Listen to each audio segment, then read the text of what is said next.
Sean's excited. So that's what matters. Where did the first 16 go? It's like it's been so much fun. It's like that. Just like that. Just like that. I'm always excited. We had an interesting AIRAC meeting once, and it was Agenda 21, and just with the speakers at the committee and the fear of Agenda 21, it just worked out so well at that time. That was last term of council. This is a new term, and we're well into it. So let's get at it. So welcome to the Standing Committee on Environmental Protection, Water, and Waste Management, the latter of which we will deal with today. I see we have quorum, but I will ask Christopher just to do a roll call for fun. Absolutely. Certainly, Chair. Councillor Brockington.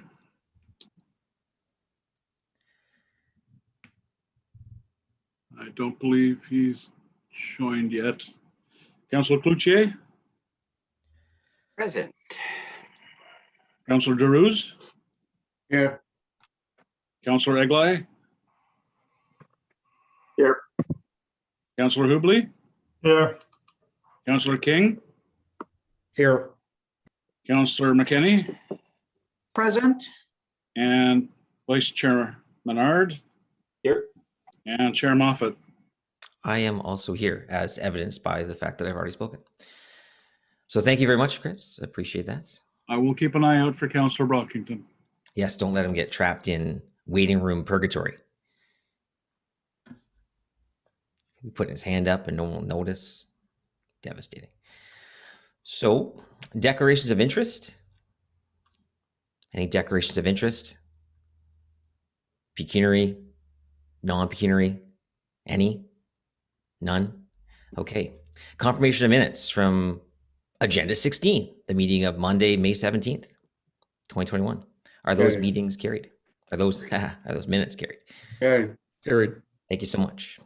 All right. Well, we have 4 items on the agenda today, and we will be adding a 5th item. I believe there's a motion coming to do so. Just a verbal presentation on something. Our first item is Solid Waste Master Plan, Phase 2. We will hold that for presentation and delegations. Item number 2 is Solid Waste Services 2023 Residential Curbside Collection Contract Procurement Strategy, which we do have a presentation on that as well. Item 3 is Source Water Protection Plan Amendment for the new Kemptville Municipal Well System. In case you haven't noticed, I annexed Kemptville. I know you didn't. I didn't tell any of you. I didn't feel I had to, but I've annexed Kemptville. This is a part of that. So we have a motion that the Standing Committee on Environmental Protection, Water and Waste Management recommend council endorse the proposed amendment under Section 34 of the Clean Water Act to revise the Mississippi Rideau Source Protection Plan to add a new municipal well system for the municipality of North Grenville into the Mississippi Rideau Source Protection Plan and Assessment Reports. So as you know, we have a source protection plan for the various municipal well systems that exist in the city. North Grenville's municipal well systems also extend, the protection area also extends into the city of Ottawa. So we must make sure we have those proper updates done to reflect that. So on that item, can we carry that? Carried. Carried. Thank you very much. Item number 4 is from our revenue group. It's general accounts, water, wastewater, and stormwater write-offs. Chair, just to let you know that there is a technical motion that has to be moved for this one, just to change the ACS number. Very important. So I'll ask Councilor Menard. It's a report on. It's receiving a report on the 2020 general accounts write-off for the years 2010 to 2011 of $302,461 as required by the delegation of authority by law. But I'll ask Councilor Menard to move that technical motion to change the number on the report. Yes, thank you. I've got it in front of me here. We can put it on the screen too, it'd be helpful. Whereas ACS was number ACS 2021 FSD REV 0004 was previously reviewed for the residential vacant unit tax report that was considered by the Finance and Economic Development Committee at its meeting of June 1st, 2021, and subsequently by Council on June 9th, 2021. Therefore, be it resolved that the Standing Committee on Environmental Protection, Water and Waste Management approve SEP WWM Agenda 17, Report Number 4 pertaining to general accounts, water, wastewater, and stormwater write-offs be renumbered as ACS 2021 FSD REV 0005.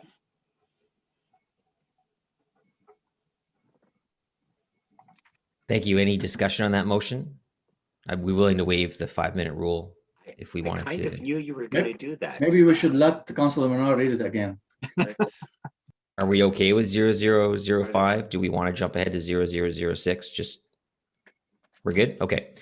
So on the motion, Carried. any questions on the, I don't want to, if we have questions on this report, I do want to do it now because I don't want to hold up our financial services staff unnecessarily for the other piece. So any questions on this report at all? Seeing none. So can we receive this report as amended by the motion? Received. Thank you very much. I appreciate that. And do we have the motion written out yet on the additional item, or should I just get to it later? Councilor King? We're just completing that, Chair, and Okay. and we understand as well that Councilor Menard would be interested in discussing this item. So we also wanted just to confirm whether the Vice Chair would be willing to second the motion. But we will be circulating it relatively soon. Yeah, no need for a seconder at committee. So that's fair. So we'll come back to that after we do the items 1 and 2. Essentially, it's an update on the situation surrounding gypsy moths, which have been plaguing certain neighborhoods in the city and beyond. Okay, so with that, we will jump right into item 1, which is the Solid Waste Master Plan Phase 2. Thank you. I know over at least 15 offices were represented at the technical briefing that we held on the 18th of June. So really appreciate your attendance there. I know several of you asked questions at that time as well, and hopefully you had a chance to review the report. I believe it was 465 pages of it. So I'm sure you couldn't put it down. So thank you again. Thank you. I mean, those technical briefings are an important piece to what we do here, and it certainly helps prepare for the discussion at committee. So with that, I will hand it off to Shelley McDonald and Nicole Hoover Bianash. And Riley's here. Hi, Riley. I felt like I need to announce whenever someone's late, like you always just have to single them out and announce it. I was knocking on the door trying to get in. Thank you. I didn't hear you. It's probably because I'm in North Court, but thank you for coming.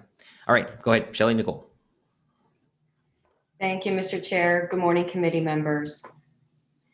This morning, Nicole Hoover Bianash and I will provide a shortened version of the presentation given during the technical briefing for Phase 2 of the Solid Waste Master Plan on June the 17th. Today's presentation will include a brief overview of background on the master plan's development and where we are at today, overview of the recommended strategic framework for the master plan and the key work undertaken to date in Phase 2, including the city's future waste needs and options to address the needs. Finally, next steps on the waste plan development process. Also joining us today to assist with answering any questions members of committee may have are Kevin Wiley, General Manager, Public Works and Environmental Services, and 3 core members of the HDR and Dillon Technical Consulting team supporting the master plan's development. Beth Godger, Waste Management Consultant with Dillon Consulting, Larry Fedek, Solid Waste Program Lead with HDR Consulting, and Betsy Varghese, Technical Services and Project Lead with Dillon Consulting. Next slide, please. This image helps articulate how far we've come thus far in the waste planning process. As Council will recall, staff brought forward the roadmap report for the Solid Waste Master Plan in July 2019. This approved report outlined the framework for the development of the city's Solid Waste Master Plan, which will guide how Ottawa manages and diverts waste over the next 30 years, and specifically outlined the proposed 3-phased approach for developing the master plan based on municipal best practices. Through the roadmap report, Council also approved the establishment of the Councillor Sponsors Group for the waste plan and its component projects, which staff have and continue to leverage for support and guidance throughout the waste planning process. Council also approved a 3-series approach for public and stakeholder consultation and engagement throughout the master plan's development. In the middle of 2020, staff received the Phase 1 report, which provided Council with a baseline of information for discussion and consideration in future phases, and also informed Council of what tools are available to influence the city's waste management system and programs. With Council's receipt of Phase 1, staff moved into Phase 2 and began our first series of discussions with the community and our key stakeholders to help inform the development of the proposed vision, goals, and guiding principles that will provide a framework for the waste plan. That important feedback was instrumental for developing Phase 2 technical deliverables, including informing the identification of the city's future waste management needs, the long list of available options to meet those needs that also align with proposed vision, goals, and guiding principles, and the development of an evaluation process that will be used to assess options and narrow them down to a short list of options suitable for Ottawa. This brings us to where we are today in the master planning process, providing members of Council with an update on the work done to date in Phase 2, seeking Council approval of the waste plan's proposed vision, goals, and guiding principles. I will now pass things over to Nicole for the rest of the presentation. Next slide, please. Right, well, thank you so much, Shelley, Chair Moffat, and good morning, members of committee. So moving into the purpose of today's presentation, the Phase 2 report recommendations are twofold. So first, this report presents Council with the proposed vision, guiding principles, and goals that will set the overarching strategic framework for how the city will manage solid waste, increase diversion, and work towards extending the life of the Trail Road landfill over the next 30 years. So these proposed strategic elements of the waste plan were developed, as Shelley had touched on, in collaboration with the general public and key stakeholders, as well as our project stakeholder sounding board and our project's council sponsors group. So this approach was undertaken to ensure that the strategic framework and direction for the plan would be reflective of community beliefs and values, honoring ultimately the commitment that we made to council to develop this plan in unison with the community. So in terms of why we're seeking Council's approval of these key strategic elements at this point in the waste plan's development is to ensure that Council's strategic priorities are defined to guide the work to follow in Phase 2 and Phase 3. As we work to develop the draft and final waste plan that's going to align and work to achieve Council's direction and vision for the future of waste management over the next 30 years. So secondly, this report also provides members of Council with an update on progress to date in the development of Phase 2 of the waste plan. So this includes an overview of the key technical work undertaken in Phase 2, including the city's future waste management needs, gaps, constraints, and opportunities, along with a high-level list of options available to meet the future needs. And that also worked to support the goals of the waste plan, or the proposed goals of the waste plan, and the triple bottom line technical evaluation process that will be used to evaluate and shortlist the options for community and stakeholder engagement this fall. Next slide, please. So Shelley had highlighted earlier, extensive engagement underpinned all elements of this report. Staff worked with the councillor sponsors group and stakeholders, both internal and external to the city, and members of the public to ensure that each aspect of this particular phase of the waste plan has incorporated and aligned with council and community priorities and feedback. So during engagement series 1, which took place last spring and into last winter, staff undertook a robust engagement approach to ensure broad-based community engagement. And we're seeking that to provide input into developing the proposed vision, goals, and guiding principles, as well as helping identify the future needs and providing input into identifying a long list of options to meet those needs. So the tactics for engagement series 1 were designed in a way to encourage participation and reach a broad range of residents. This included key stakeholder workshops, surveys, online dialogue sessions, and an online survey for the general public, virtual focus groups, and one-on-one interviews with equity-seeking groups. We used a variety of promotion tools, including advertising, social media, earned media, and also working with our broad base of stakeholders and community associations and agencies to reach out to their various networks and encourage participation. So staff did, of course, have to adjust our planned activities, our engagement activities, because of the COVID-19 pandemic, which moving everything online instead of in person. So we received comments from over 2,800 participants, whether through surveys, online meetings, emails, and comments on Engage Ottawa. Okay, next slide, please.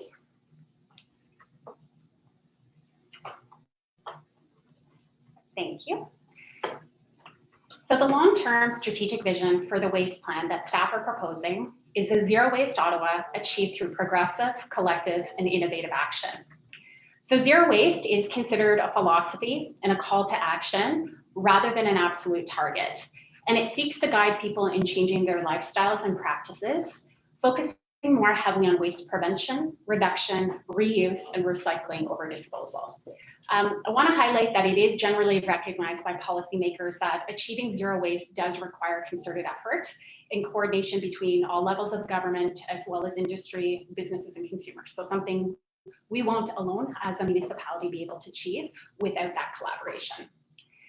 So at the municipal level, this means that the community and the city will need to rethink the traditional approach of managing waste to creating and supporting opportunities to work towards eliminating waste by recognizing that the materials that are traditionally discarded of and sent to landfill are in fact valuable resources. I just want to highlight as well, especially given some of I think the conversation from community over the past couple of weeks, is important to recognize that even with a strong focus on waste avoidance, reduction, reuse, recycling, and recovery, that there will always be a need to manage what's left in the residual stream. And you see this, of course, emphasized in the different options and the needs analysis. So the 8 guiding principles that are being recommended to clearly define what's important for success and will inform the development and implementation of the waste plan. So these guiding principles were identified and emphasized as important by both the community and key stakeholders. They speak to honoring the 5 R's of the waste management hierarchy, seeking to change community values related to waste. So again, recognizing that achieving the plan's goals will take a concerted effort by the community in partnership with the city. Protecting the environment for future generations to come, leading by example, and encouraging the adoption of circular economy principles, which replace the conventional linear waste management approach of take, make, dispose to a take, make, return model. So creating a closed loop system where valuable natural resources are kept in cycle instead of being disposed of in landfill. So 11 goals are being recommended for council consideration, which will define the outcomes council wants to achieve through the waste plan. So helping transition the vision from a broad statement to more specific direction. So they're focused on extending the life of the trail waste facility, reducing waste generation, reusing more waste, recycling more, recovering more materials and energy from the garbage stream, and aspiring to reduce the city's waste management system's greenhouse gas emissions by 100%, aligning with council's climate change targets. They also look to work with other sectors in the community to reduce, reuse, and divert waste to maximize participation in waste management programs and services, minimizing cost to municipal taxpayers, and making sustainable waste management design an essential part of the city's planning process. And last but not least, collaborating with external stakeholders to advance waste management practices. So with council's approval of the waste plan's vision statement, guiding principles and goals, staff will be well positioned to continue to work towards developing the draft and final waste plan that will align and work to achieve council's direction and vision for the future waste management over the next 30 years. Next slide, please. So moving to the second part of the staff report, which is to provide council and members of the public and key stakeholders with key pieces of information developed during phase 2 that will underpin the development of the master plan and form the basis for the important discussions to come with the community in terms of the needs that the master plan must address, what options can be considered to meet the needs, and how far and how fast and at what cost we want to move towards achieving the goals of the plan. So understanding how the city's population and waste management needs may change over the next 30 years, of course, is fundamental in helping ensure council can make effective and efficient decisions about waste management programs and services, and plan for the proper supporting infrastructure programs and contracts into the future. So I know as members of committee and council are familiar, the new official plan projects that Ottawa will have a population of more than 1.4 million by 2046. So these additional residents, along with waste generation rates and industry trends, will impact the quantity and composition of waste that the city will need to manage into the future. So overall, it is anticipated that the city will need to manage just over 487,000 tons of waste in 2052. So this represents about 37% more waste than in 2020.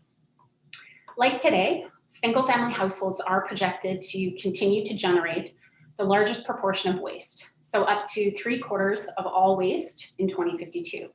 So this being followed by the multi-residential properties that you'll see here on this slide, predicted to generate about 18% of the total amount of waste, city facilities nearly 7%, and parks and public spaces generating just under 1% of the overall amount of waste in 2052.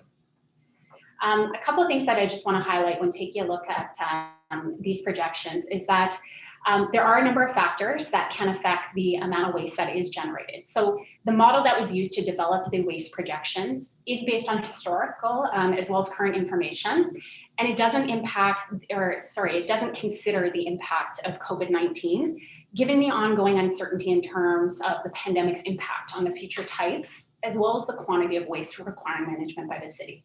I think this further underscores the importance that the master plan has been developed in a way to remain flexible and adaptable to some of the shifts and changes within the industry. And this, of course, is something that we will continue to monitor closely, and we'll be updating the model of waste projections on a regular basis as the waste plan is refreshed every 5 years, which of course is considered an industry best practice approach. Next slide, please. So with an understanding of Ottawa's future waste projections, the Waste Plan's technical consulting team began to identify future needs, high-level gaps, constraints, and opportunities, as well as its associated timing. So whether these are needs that we should be working to address in the short term, the medium term, or the long term.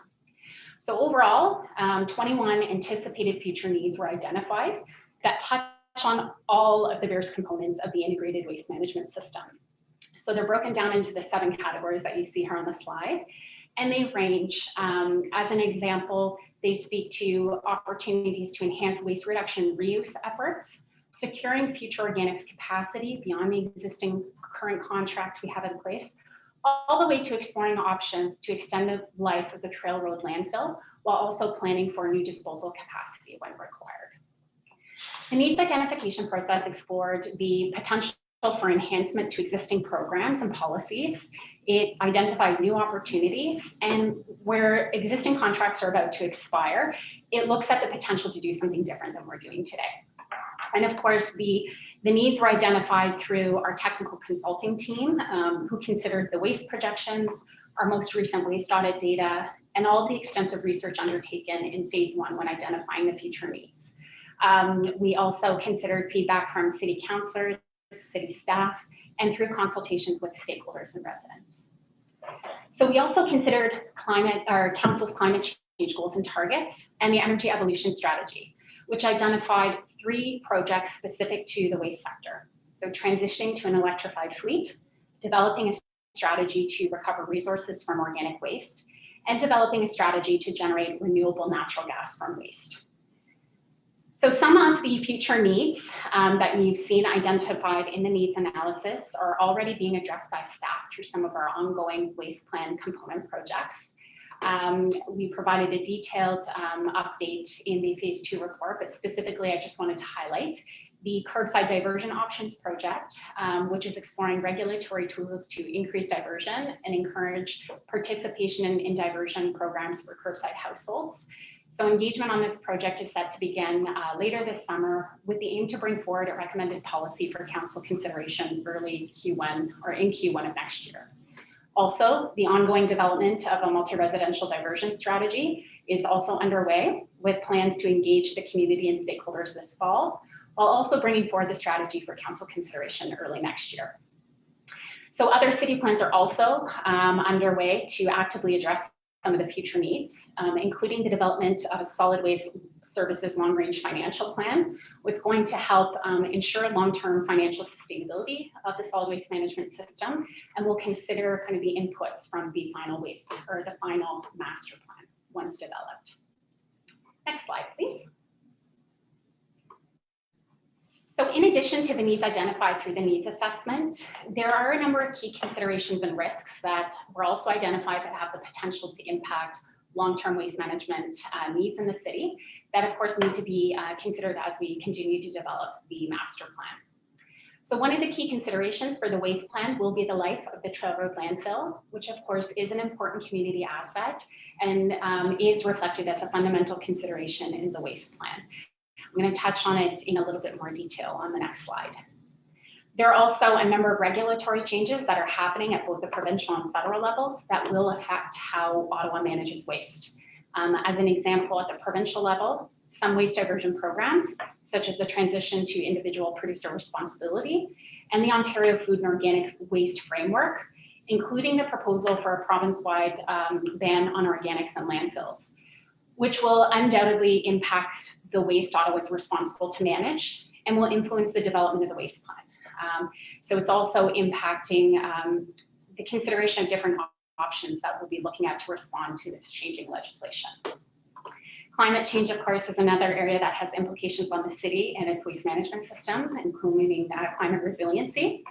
It will impact the probability of severe weather events, including floods, tornadoes, which can impact collection, transportation, processing, and the disposal of materials impacted by those events, as well as the amount of waste that's generated.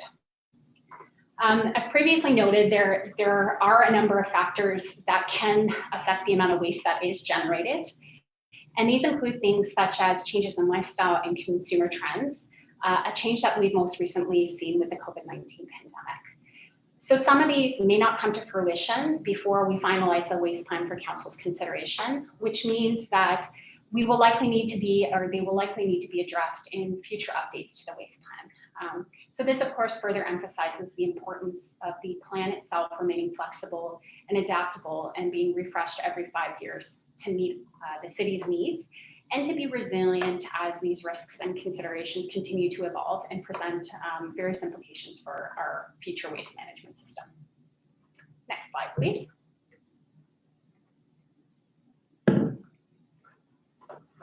So extending and optimizing the capacity of the Trail Road landfill was identified as a future need through the needs analysis process and reflected in the proposed goals of the solid waste master plan. Recognizing that this is an important community asset, especially in light of the overall, or the fact that overall landfill capacity available across the province is diminishing. Most recent estimates highlight that the province-wide landfill capacity could be diminished within the next 15 years. So it's estimated that there's approximately 30% capacity remaining at the landfill. So this, in conjunction with staff's review of disposal trends, determined that if the city remains status quo with regards to waste reduction and diversion, the trail waste facility is expected to reach capacity between 2036 and 2038. So giving us about 15 to 17 years of remaining life if nothing is done to further reduce and divert more waste from landfill. So while it might seem like a fair amount of time, it can take up to 15 years to develop a new landfill or implement an alternative waste management technology. And this takes into consideration provincial approval processes, as well as city planning approval processes, and of course, engagement with the community. So this underscores, of course, the importance of action needing to take place now.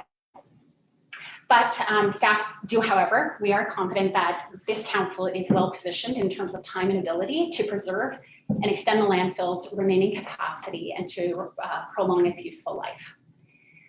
So as such, staff are proposing that more aggressive actions identified through the master planning process to date be advanced under a residual waste management strategy that will be undertaken in the short term to do everything possible to preserve and extend the life of the Trail Road facility landfill in concert with the continued development of the solid waste master plan. So staff do intend on bringing forward a roadmap report to develop the residual management strategy in Q3 of this year. And we envision that the strategy will analyze options aimed at preserving capacity and extending the life of the trail waste facility landfill, which have been identified through the master planning process. So as an example, it will consider options such as those listed on the slide here, including banning items from disposal, as an example, construction and demolition waste that are typically difficult to compact, increase in tipping fees, landfill expansion and optimization opportunities, and opportunities to dispose of waste at private sector landfills. So by advancing this work concurrent to the development of the solid waste master plan, in conjunction with the work that's already underway to explore additional curbside and multi-residential diversion options to implement in the short term, as the waste planning process continues, again, staff are confident that council will be equipped with the necessary information in order to be able to take swift and meaningful action in extending the life of the Trail Road landfill. Next slide, please. So at this point in the planning process, over 70 options have been identified to meet the city's future needs and align with the proposed vision, goals, and guiding principles. The high-level options proposed in the long list were identified by a number of different sources and were developed through an evidence-based research approach. So the options development considered the extensive research that was conducted in phase 1 and further supplemented by additional research in phase 2. Feedback we've received from our councillor sponsors group and members of council based on knowledge and feedback that you've received from constituents, general public and project stakeholders, that feedback received through engagement series 1, and also input received from the City Champions Working Group and city staff based on their knowledge of the city, as well as synergies with other city strategies. So specifically through engagement series 1, staff solicited input and ideas from key stakeholders and residents in terms of the types of options that they wanted to see considered by the city as the waste plan is developed. Next slide, please. So I just wanted to touch quickly as well and note that many of the options that you've seen in the staff report do build upon one another, or they have interdependencies with other options that would be needed in order to achieve a successful outcome. So just to give an example, one of the options in the long list is anaerobic digestion of organics and creating biogas from that. So this option has been identified in the needs analysis as an opportunity to process organic waste differently once the city's organics processing contract ends in 2030. This option helps to achieve the proposed goals to maximize waste recovery goals. And it also aligns with the city's climate change goals and would enable the city to generate renewable natural gas from the organic waste stream. So this type of processing technology, however, can only manage certain feedstocks, as an example, food waste. And because of that, separate leaf and yard waste collection would be required to manage leaf and yard waste if this option is considered further. So this would represent a change for residents who are used to being able to place their leaf and yard waste in the city's green bin program, requiring additional outreach and education and promotion. And it could also, it's likely to impact other city infrastructure. So as an example, including the need to expand and find additional processing capacity for leaf and yard waste. So these are just some examples of the system dependencies that highlight that not each option can be considered in isolation. And that's why we developed the option templates in the staff report to document and detail all those different interdependencies and important key considerations. So the financial, social, and environmental implications of each of the options are also important considerations that have been documented for the options, but they were also designed, or we designed the options templates to also consider the options, understanding which options require a change to public behavior, and how we can benchmark and measure the performance of the options, and also different regulatory considerations. So depending on the option, certain regulatory considerations will likely impact how quickly an option can be considered for implementation. We've also focused identifying which options rely heavily on public behavior change, which will of course impact how quickly we may be able to achieve success with some of the options. As members of committee and council are well aware, behaviors are often linked to longstanding habits and core beliefs that have been ingrained in individuals throughout the course of their lives. So we've experienced this most recently with changes to the green bin program. So we've seen preliminary positive results in the first year after that policy change, but there's still a long way to go in terms of encouraging additional participation.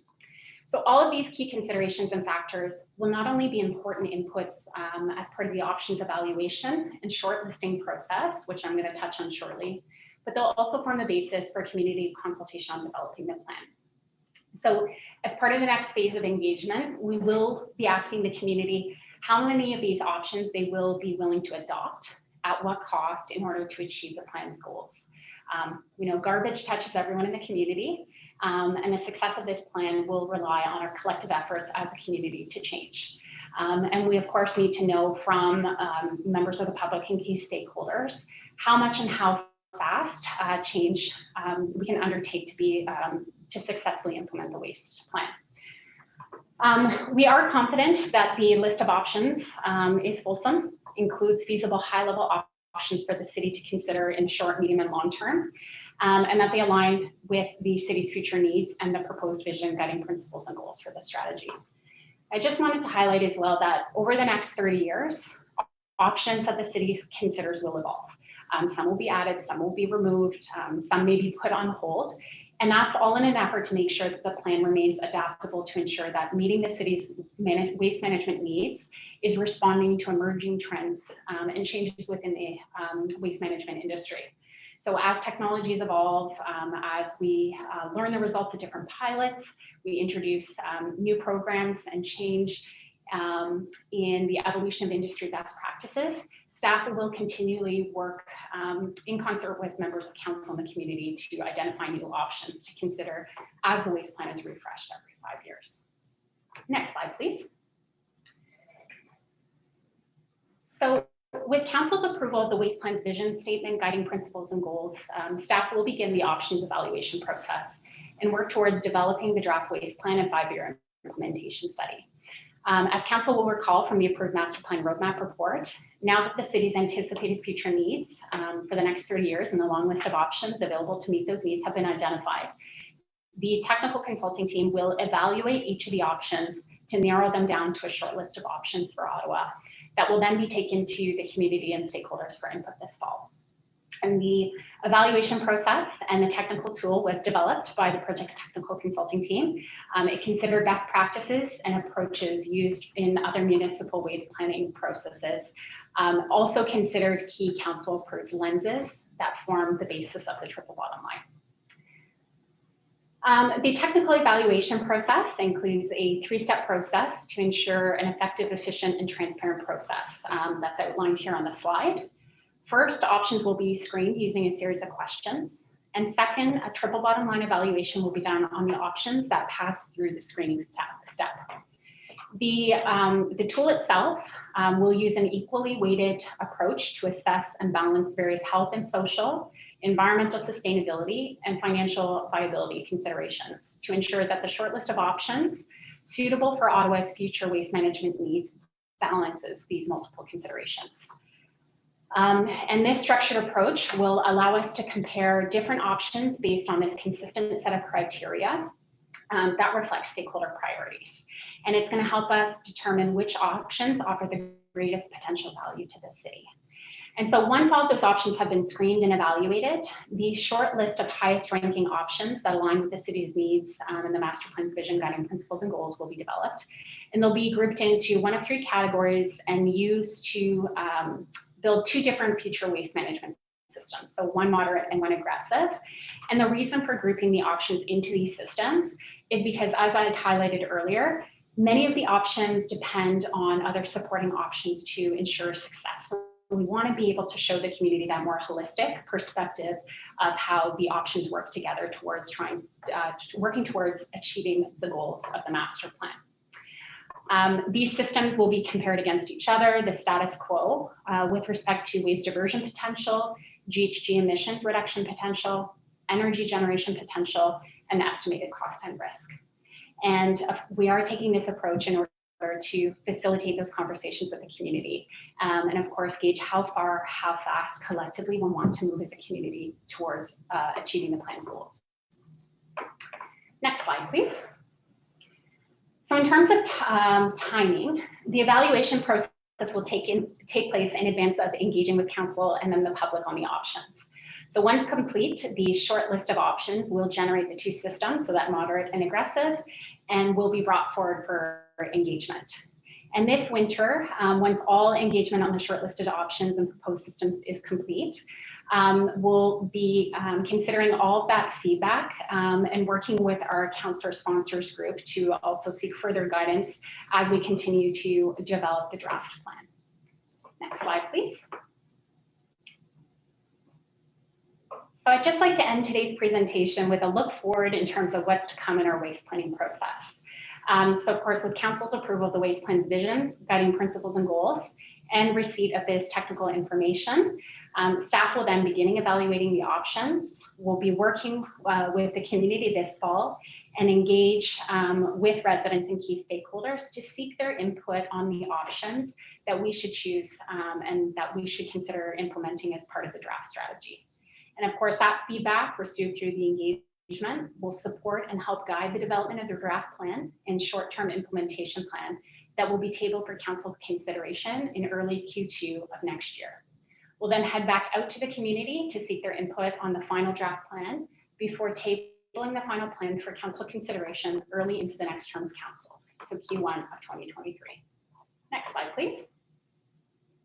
So that concludes today's presentation, and I'll hand things back to the chair. Great. Thank you very much, Nicole. Thank you, Shelley. So we do have at this point, three delegations to speak today. I believe they have circulated. That's correct, Chair. And if I may, we have a technical motion on this item as well to amend table 10 of the report. I know. I was going to get to that, Chris. It's like you just keep cutting me off. My apologies. Would you just let me chair the meeting? Right. So we have a technical amendment. Completely stole my thunder. I was like building up to it. I wanted to really nail that one, and it just, I feel so undercut. Councillor Menard, could you please move it's just a small thing to make a minor adjustment to the report. Yes, absolutely, Chair. Whereas document 3 of the solid waste master plan phase 2 report sets out the high level long list of options identified to meet the city's future waste management needs and their corresponding descriptions. And whereas these options are also listed in table 10, long list of options under section 1 of the main staff report. And whereas public works and environmental services staff have identified that one of the options described in document 3 was inadvertently omitted from the list set out in table 10. Therefore, be it resolved that the Standing Committee on Environmental Protection, Water and Waste Management approve 1, an amendment to the text of table 10 to include behavioral change management strategy under options in section 1, promotion and education subsection 1A, outreach initiatives, and 2, the substitution of the revised table 10 be included in the report when it is submitted to City Council. Thank you. Let the implications of that technical amendment simmer and sink in before we actually vote on it later on. So right now, before we get to any questions from committee members, we will go straight to the delegations. The first delegation, I believe, circulated some information prior to today's meeting. It is Landera. So speaking on behalf of Landera is Johannes Ziebarth.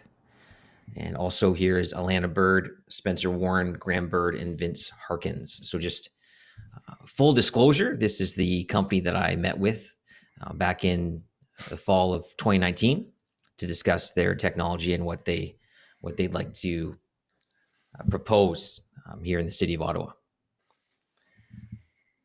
So go ahead. I don't know who's going to start. I'm going to start. Perfect. Good morning, Chair Moffat and committee members. If we could start the slide. Thank you for having us today. My name is Johannes Siebart, and I'll be presenting with Alana Bird. And together with my team, we are here to introduce Landera, a new waste to energy system that will dramatically change how the world handles waste. Next slide, please. If you were to compare us to traditional technologies like landfilling and incineration, our system greatly reduces the overall footprint of waste environmentally, physically, and financially. The technology would be particularly a big win for Ottawa. We can divert waste from landfills to substantially extend their useful life. We create clean power to reduce environmental emissions and to meet climate targets. Our business model requires no upfront capital investment from the city, and we are a Canadian-owned company headquartered in Ottawa, where many of us were born and raised, and we plan on being a big job creator here.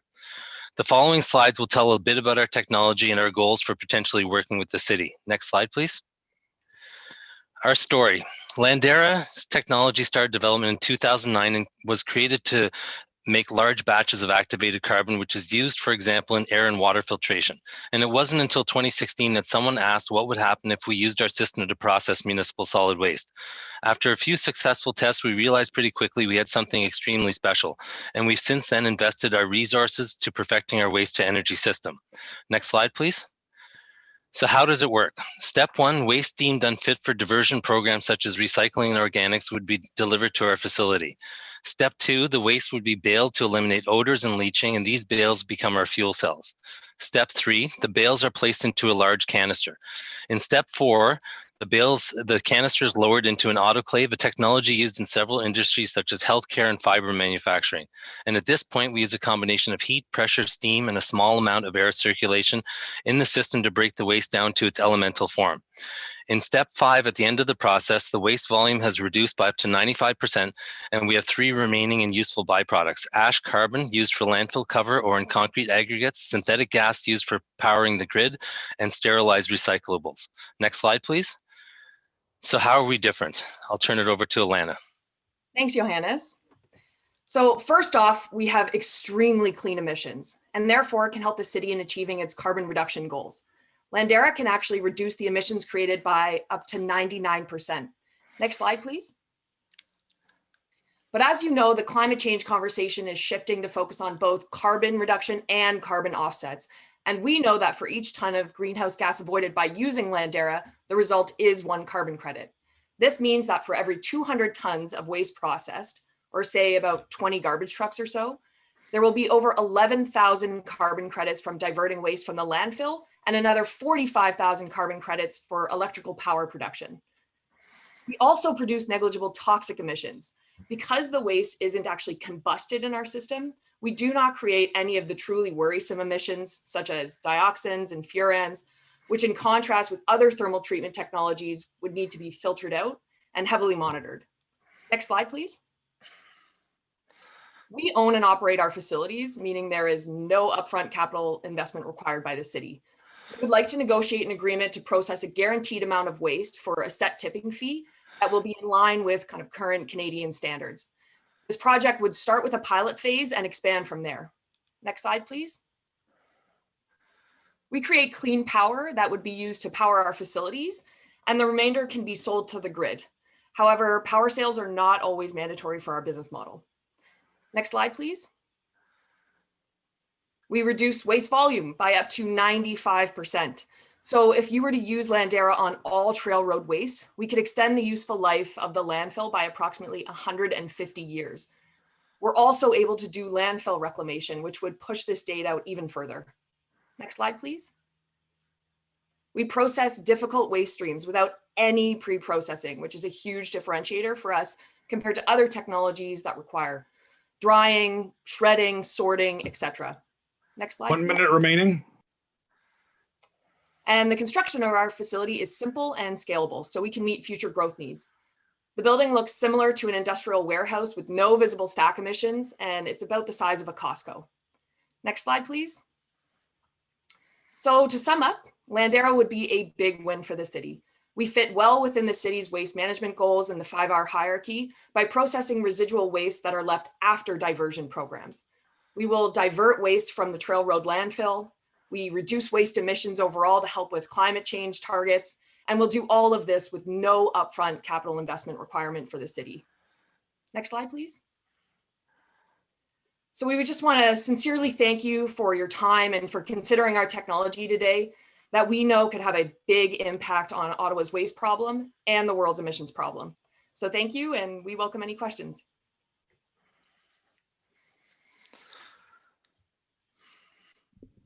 Great, thank you so much, Lana. Thank you, Johannes. Appreciate you coming today.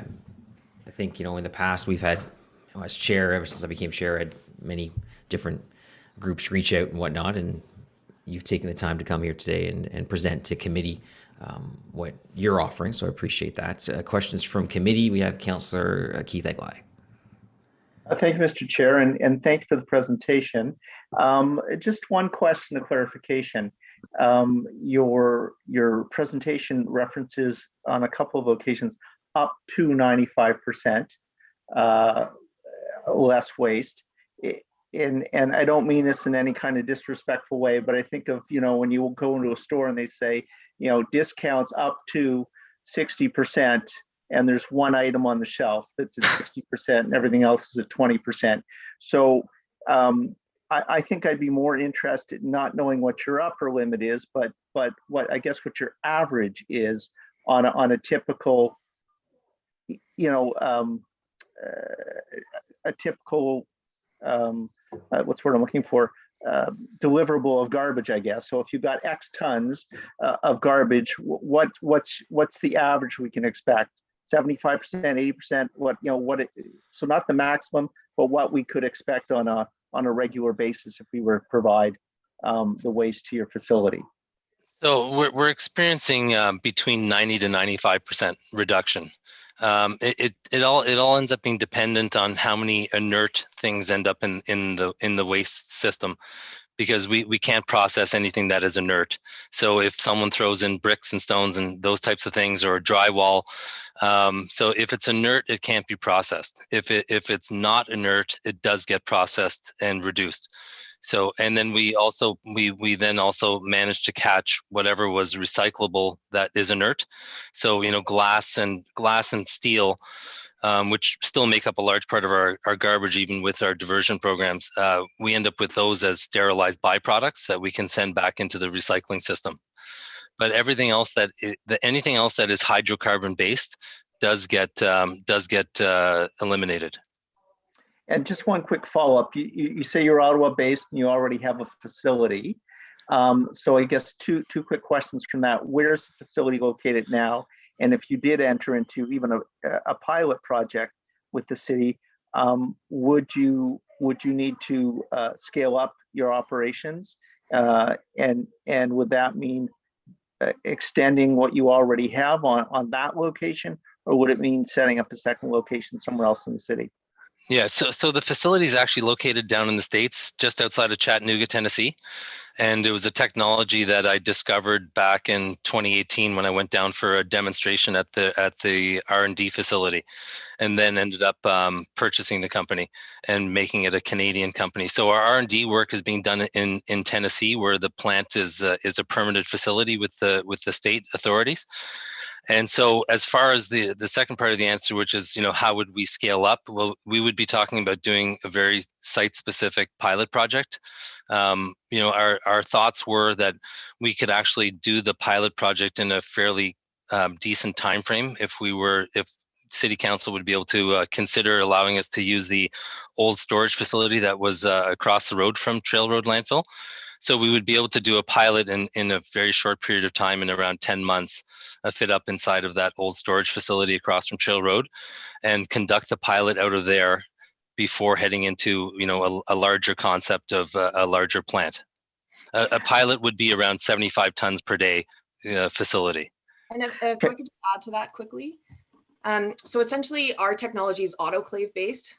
So in order to expand our operations, we really are just adding autoclaves instead of actually having to expand the system size. Yeah, so it's the autoclave is a set size, and it can process approximately 12 tons per day, and that's the system that we've perfected. And so we're also quite scalable, so we just add the number of autoclaves based on the tonnage that's required, or the tonnage in an agreement. Our thoughts were with the city that we would do a pilot project, which is, like I said, about a 75 ton per day facility, go through the pilot project and the environmental regulation side of things. And then the second phase would be to discuss something around a 400 ton per day plant. And all of those steps are scalable. So everything we do in the pilot phase can be used in the larger scale plant. And then as the city grows or wants to consider larger tonnages, we can actually just continue to add autoclaves into the facility, rather than, we're not building a massive autoclave that then could potentially have problems. We perfected it on a certain size, and then from there we just add autoclaves, and it makes it quite scalable. So just quick follow-up. So nowhere in your model or your proposal are you suggesting, though, that we truck our garbage down to Chattanooga? No. This would not at all. No. This would be that answers done. A whole other environmental issue if we're doing that. No, absolutely not. This would be done in Ottawa. Okay, thanks very much. Thanks for the presentation. You're welcome. Thank you. Thanks. And just to give some perspective of that, Johannes, I believe, said they can process 75 tons. We actually take in about 2,000 tons of waste a day at Trail Road. So we take in a considerable amount of waste, and the challenge will always be, can we find someone that can actually process that volume? And that'll always be the tough thing. So even if let's say we explored an opportunity like this with this company or any other, we'd only be talking about a portion of our waste, which is one of the reasons why in the report and in the waste residual management strategy, you'll see we're talking about multiple technologies, offering the site potentially to multiple groups to come forward and actually process waste, rather than the sort of all eggs in one basket approach that we took about 15 years ago. Thank you, Councillor Aguilar. Councillor Meehan. Thank you very much, Chair. Interesting concept. Can you just explain what an autoclave is and how big an autoclave can get if you were to gear up? I mean, after. Sure. So an autoclave is a pressurized steel vessel, and so the autoclave was invented about 100 years ago, but we just took it to a new level as far as what we can do with it. So an autoclave is a steel pressurized vessel. Our autoclaves are around 14, 15 feet high, and about 7 feet wide.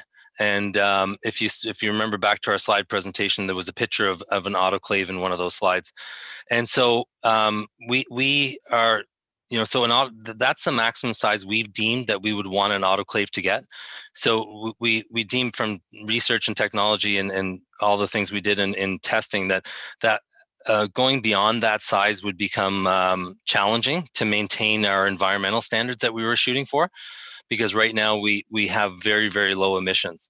And so the autoclave that's about the size of the autoclave. You can put approximately 3 tons of garbage into each autoclave once the garbage is baled. And then that processing time takes between 4 to 5 hours to process the garbage in the autoclave. Now, the way the autoclave works, I'll just take a minute to explain it, is that it's very fascinating about how our system works. We have very, very low input values to get our process started. So the garbage is lowered and put inside the cylinder in the bales. It's lowered into the autoclave. The vessel's closed and sealed, and it becomes airtight.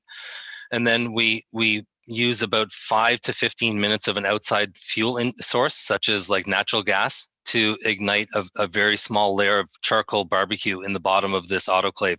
So we get that charcoal glowing, and then we turn off the outside fuel source, and then the temperature starts to rise inside of the autoclave, similar to a pressure cooker or the way you would have your barbecue start. And then that heat rises and starts the thermal decomposition process. And we add pressure into the vessel, and we also continuously reduce the level of oxygen, is why we also have such clean emissions and why we don't produce furans and dioxins and the problems that other thermal technologies have. And we're doing it in a closed batch environment. We're the only closed batch municipal solid waste processing system out there for thermal conversion. Everyone else is trying to do it in a continuous flow methodology, and they're continuously having problems with oxygen, causing the dioxins and the furans and the emission levels and fly ash and all of those other things that go with other thermal decomposition technologies. So we keep this in a very strict environment while we process the garbage, and the temperature inside the vessel rises to about 600 degrees, 700 degrees Celsius. The outside of the vessel never reaches above 100 degrees Celsius. So it's really quite fascinating what's happening. And at the end of all that, when you open it up, you're left with your carbon, your ash, and your residual inert items such as, you know, glass and steel and rocks, if there were any. We would continue to recycle our compostables and our tins and glass and stuff like that, but everything else would go to the autoclave. That's correct. That's correct. You know, so whatever ambitions society has for their diversion programs and their recycling programs can all stay in effect, and we can deal with the residual from that. Okay, so for the things that you call the inert elements that wouldn't that might decrease the efficiency of the process, we could actually put another step in there to take some of some of those materials that should be diverted, and then everything else would go to the enclave. So whatever, yeah, exactly. Whatever the city proposes that is still going to landfill would end up coming to us, right? So okay. Absolutely, whatever you can take out that's reusable and recyclable, I mean, that's the goal, you know, and then we can handle everything else. So how do you envision, how many enclaves around Ottawa to handle what we now are sending to Trail Road? Well, so for 2,000 tons, that's a big objective. And the interesting part too is that because our plants are easy to construct and because they're so clean, you know, the city can also contemplate multiple locations eventually for a plant. But for now, we were talking about putting a plant in at Trail Road of 400 tons is what we would like to discuss, which would be 40 autoclaves approximately. And so in that size of a plant would be, you know, if you wanted to talk about a comparison in size, it would look similar to, you know, the size of a Costco. Okay. But then from there, you can continue to increase the scale of that plant by adding additional autoclaves and adding on to the plant. And of course, the scaling of that plant wouldn't need as many square feet as you just add autoclaves because you have the front end working of the plant. So to do 2,000 tons a day, which is at Trail Road, would be 80, 160, you know, 200 plus autoclaves, right? And you said no upfront cost to the city. Where does the cost come in? Yeah, so we would like to negotiate we'd like to get into discussions with you to talk about the pilot project and then the second phase, which would be a 400-ton plant. And we would be able to do that with a tipping fee arrangement and a guaranteed tonnage based on the city's appetite for the size of the secondary plant. There are economies of scale that we need to keep in mind, which is around 400 tons. So a 75-ton plant isn't economically viable as the pilot, but then the 400-ton plant would be economically viable. Is this currently in operation in any city? No, currently it's not. We've just come out of the R&D phase about a year and a half ago, and then we've also been enduring COVID like everyone else. So, you know, the business development cycle was underway about a year and a half ago, but definitely slowed. But we are in discussions with multiple municipalities in different parts of the world right now. And you say development. Oh, sorry. What was that, Elena? I was just going to say that the research and development plant does have a small contract with the local municipality down in Tennessee. So we can process about 2 tons of garbage a day there. And are there study papers that we can look at? Yes, we do have papers. In last fall, we underwent third-party testing to evaluate our cleanliness. And you know, we achieved 95% under permit values in Tennessee, and the permit values of the Ministry of the Environment of Tennessee are quite similar to Ontario, and we can make those available to you as well. Okay, thank you very much. Thank you. Thank you, Councillor Meehan. Councillor Hubley. Thank you, Chair. Thank you for this presentation today. It's an interesting technology to look at. One of the things you mentioned in your presentation was that the technology can handle landfill reclamation. I find that quite interesting, and I'd like to hear a little more about that. Sure. So, you know, just from my time at the Trail Road landfill to examine the state of affairs on how we're handling waste, The newer part of the landfill has been dealt with. We've been using auto shredder residue as cover, and it's pretty modern waste, so to speak. So the autoclave doesn't care what you put in it. Basically, like I said, it can process the garbage on a snow day. The garbage can come in full of snow. The garbage can have bricks and rocks in it.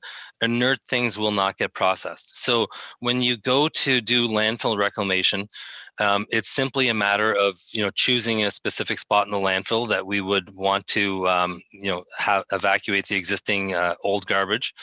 And you would simply just start bailing the garbage coming out of the landfill, regardless of what's in it. And that would immediately trap and stop any further leaching. It would stop the odors as you're digging it up, because I'm sure that's not going to be a pretty affair. And then you create your fuel cells for processing. So it's simply a matter of digging it up, bailing it, and putting it in. And in sections of the landfill where maybe there was a time when soil was used as coverage, the soil can go into the autoclave as well. It'll just come out as sterilized soil. So it'll be soil that can then be used again for something else. And you just simply dig it up, bail it, put it into the autoclave. So we would not only, if we did do a pilot or deployed this technology, we would not only extend the life of Trail Road by putting less into it, but we could actually buy back some years by taking things out of Trail Road and processing, is what you're saying, correct? Yeah, absolutely. And if you actually think about the technology as well, my goal whenever I'm presenting is, when we talk about landfill reclamation, is always to deal with the current issue first, to stop the flow and deal with that first, and then start addressing landfill reclamation as a secondary process, because we would definitely, there would definitely be a lot of discussion and planning and procedures to go and figure out how to start digging up the landfill from a policy perspective of health and safety and all of that. But the main thing, if you stop and realize what I said about 95% reduction, so that's a 95% reduction in volume. What's left in the autoclave after that is carbon and ash, which can go to another use. And then there's the inert objects, which really had no business going into a landfill to start off with. So although we reduced volume by 95%, I think on a large scale and with some time on a commercial site such as Trail Road, I think we'll quickly discover that we're successfully diverting 95% or actually greater, because we've actually successfully eliminated all of the municipal solid waste. We've reduced it down to inert objects and carbon and ash that can have a use simply just by going to a concrete plant and being put into concrete, right? So I think the success of obtaining the extra years on Trail Road even before landfill could be quite high. Okay, and you mentioned that if the city wants to go ahead with a pilot, you could be ready approximately 10 months, give or take, to do a pilot of 75 tons, correct? Correct. But if we decide through that pilot that we want to ramp up to a higher tonnage, how long does that take? So, my background is construction. It's a very simple construction project. It's as simple as building something similar that you see with one of the big box stores. So it's a light industrial building. The longest lead items are about 6 months, which is primarily the autoclave and the power generation side of things. They both have about a 6-month lead. So between the engineering and design and opening the plant, engineering design would probably be about 6 months. And then the construction phase would be an additional 18 months. Then some of that could overlap. So it would be probably somewhere between a 21 to 23 month, 24 month round trip to be open and in production. Okay, so 2 years or 2.5 years from whenever the pilot is deemed successful enough to scale up. Well, I would say 2 years from when the pilot is deemed successful. Yeah, but here at the city, we like to have contingencies. So let's say okay. 2.5. Okay, sir. Now, the other, what would you be looking for from the city? Because you said, as you answered Councillor Meehan, you're not looking for any capital costs up front. What exactly would the city be looking at to enter into a pilot? Because what I'm looking for is what do you need from us to get into the pilot? But I want to highlight what the chair said earlier about we're probably going to want to experiment with different technologies around our waste flow and then make a decision based on that multiple pilot idea. So what would you be looking for from us to enter into this pilot? So first there would be, you know, what I discussed, the potential of using the old storage building for the pilot, which would be helpful and speed things along. So there would be the pilot phase of 75 tons, which would take us through our environmental regulations.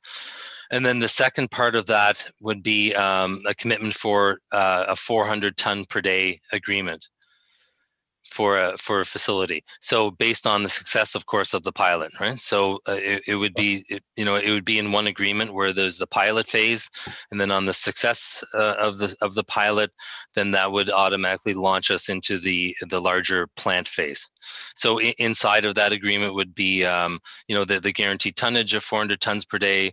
Ideally, it's best suited to locate the plant where your garbage already goes, due to all the permitting requirements. And then you know, that would be based on a guaranteed tonnage and a guaranteed tipping fee that we would discuss.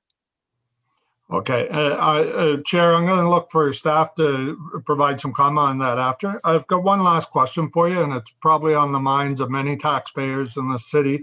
What's the difference between what you're doing and Plasco, the technology that was deployed by Plasco? So just so everybody knows, you know, I'm also a businessman here in the city, and so I was Plasco was my client for their entire lifespan. I was the electrical contractor for their entire lifespan over on Trail Road. So I got to know the Plasco story quite well. And so where we differ, and it's quite interesting because when this technology first came up, I didn't even want to look at it because I'd been involved with Plasco. And so, so when I went down to Tennessee, the big difference is that Plasco was an open, continuous flow gasification process with attempting to use very, very high energy inputs and very high temperatures to eradicate the waste. And the big difference for us is that we aren't attempting the continuous flow. We have a very, very scientifically controlled environment that we thermally convert the garbage inside of the autoclave. And the main goal, the main thing that we've done there is that we've actually kept it to moderate temperatures to do the thermal conversion, just the right temperature to decompose molecularly the components in the garbage. And we also keep it at an almost zero oxygen level inside of the autoclave. And those two things combined are sort of the secret sauce about why we have such low emissions and why we're so environmentally friendly. Because in that controlled environment, we truly create the decomposition process under that heat and pressure. With Plasco and with pretty much all incineration or and technologies similar to Plasco that are still being experimented with, this continuous flow process still it requires way too much heat. And there's way too much oxygen getting at that heat at that conversion step, and so they're still dealing with a high level of residual. They're still dealing with creating dioxins and furans.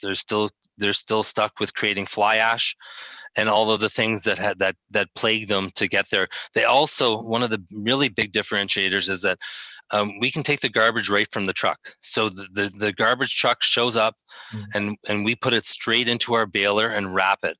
It like I said, it doesn't matter if it was a snow day, a rainy day, a dry day, you know. So we don't have to put it through shredders and dryers and do a whole bunch of pre-processing to make that work.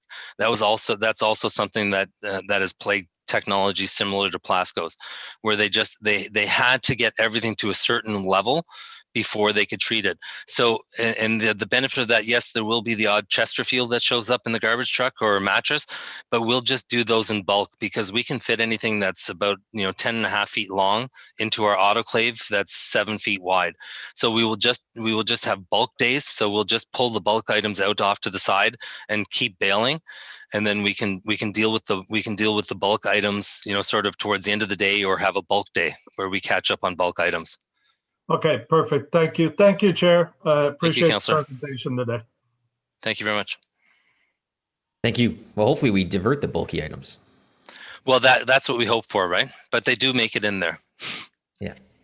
Yeah, we've obviously, in the lead up to this, I know myself and staff have also met with, individuals, groups that want to take on furniture. They want the opportunity to take this stuff in Ottawa.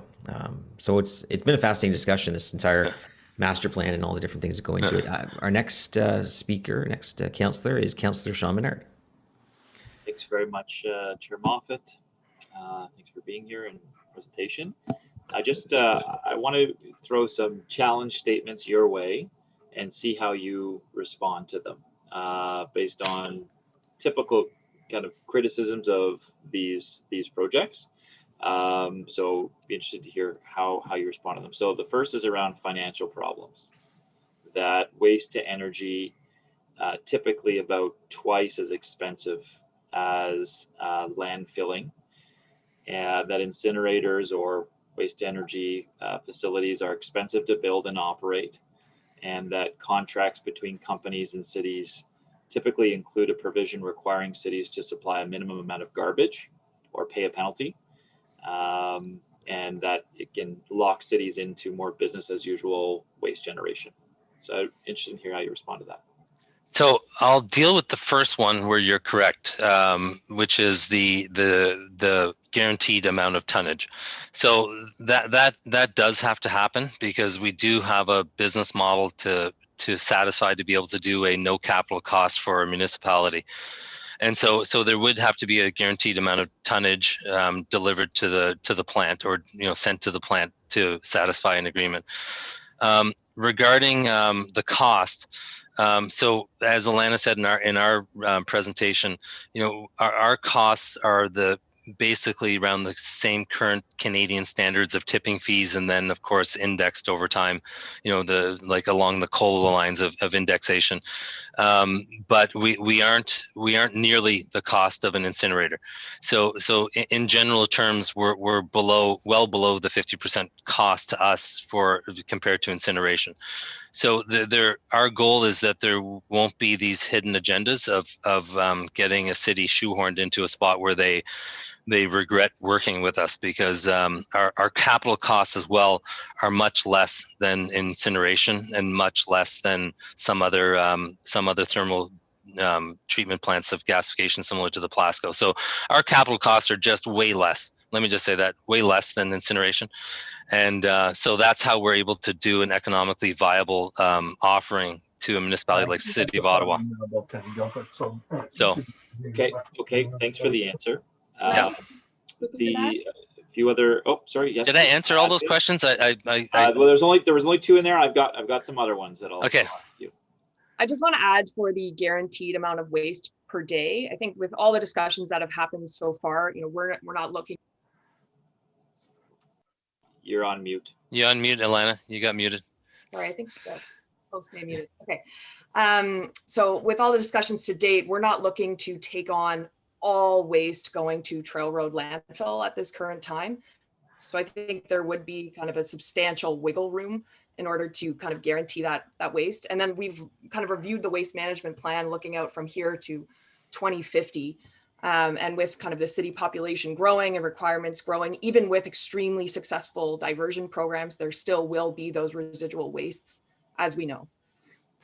Yeah, and one other thing, just about back to our capital costs, Councillor Menard, with our model, yes, we have the ability to produce electricity, and we will want to do that, but our capital costs are substantially lower than incineration. That we actually don't need the power production portion to make it economically viable. So in some areas that you just won't be able to connect to the grid, or the repurchase agreements that you can negotiate with, let's say, the province, are so low that from a capital standpoint, it might not be viable to put the power generation portion in besides just powering our own facility. But we actually don't need that in a lot of municipalities to make it economically viable. Okay, a few other sort of challenge statements. There's criticism around this type of technology that there's actually more of an incentivization of waste production. because it disincentivizes investment in recycling innovation. And some of the studies will showing that people may be less likely to recycle if they knew that some of the pieces they threw in the garbage go to a waste energy incinerator, or the technology you're talking about, and that it's inconsistent with a circular economy. So, you know, a way to improve sustainability and ultimately eliminate waste by constantly reusing and recycling resources, so that the fuel that this type of technology would use, some of the plastics and other things like that, in a normal circular economy that we're trying to strive for here, with better diversion, would actually be needed. You need that fuel, that plastic, those things that would be burned that could potentially be reused. So how do you respond to that? Well, I agree with you. I don't disagree with you that could provide a disincentive. I think we have a fairly long road to go to achieve, as I was watching the slide presentation on the upcoming, master plan creation and the moves forward into consultation with our citizens in Ottawa. It's still going to be a while, and we still have a fairly large problem today. And I think that problem, I think under best efforts, under really great best efforts, we have a 25 to 50 year road to go to reduce really at source. That's, I think, the ultimate goal, is to reducing at source and not ending up in our creating this need for this circular economy. So we have a long road to go, and we still have a problem today. So I think it's going to be still a necessary part of the political spectrum to deal with that and make sure we don't use this technology to create a disincentive for reduction.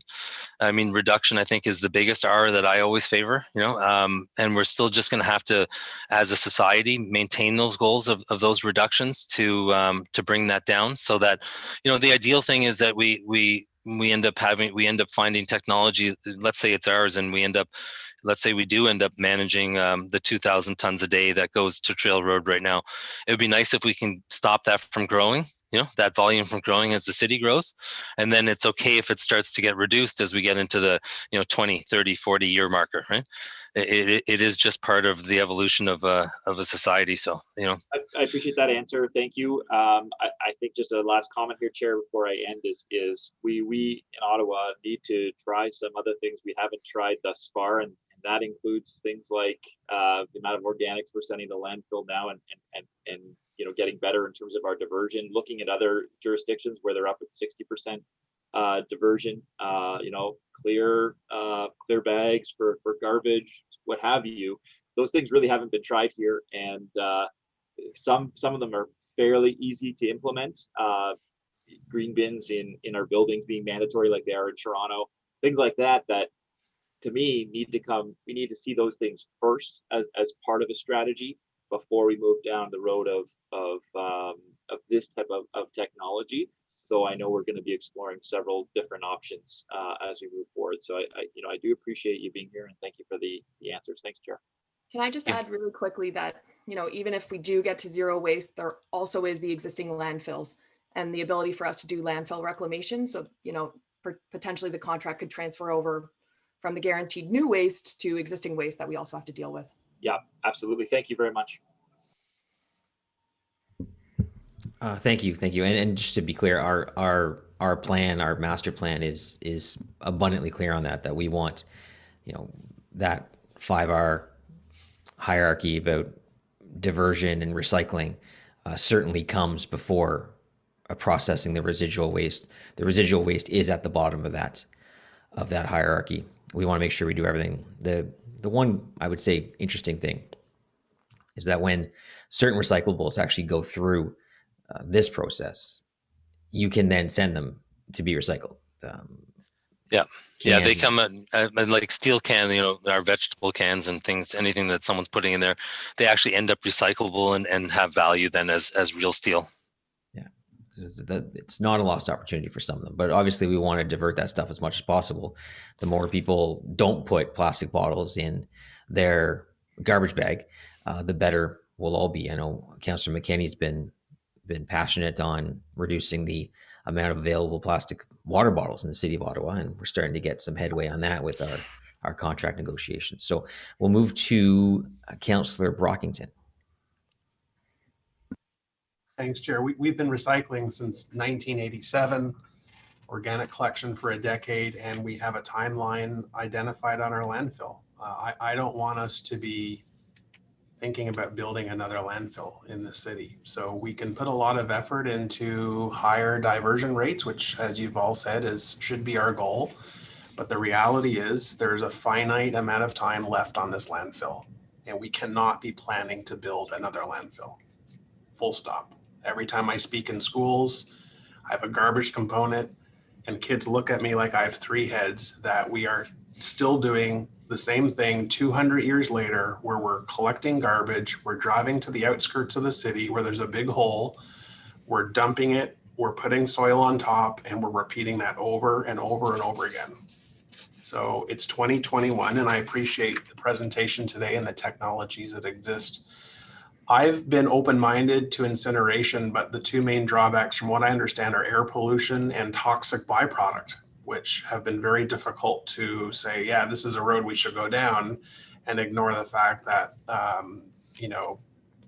air pollution and toxic byproduct are created. So I really appreciate your presentation today.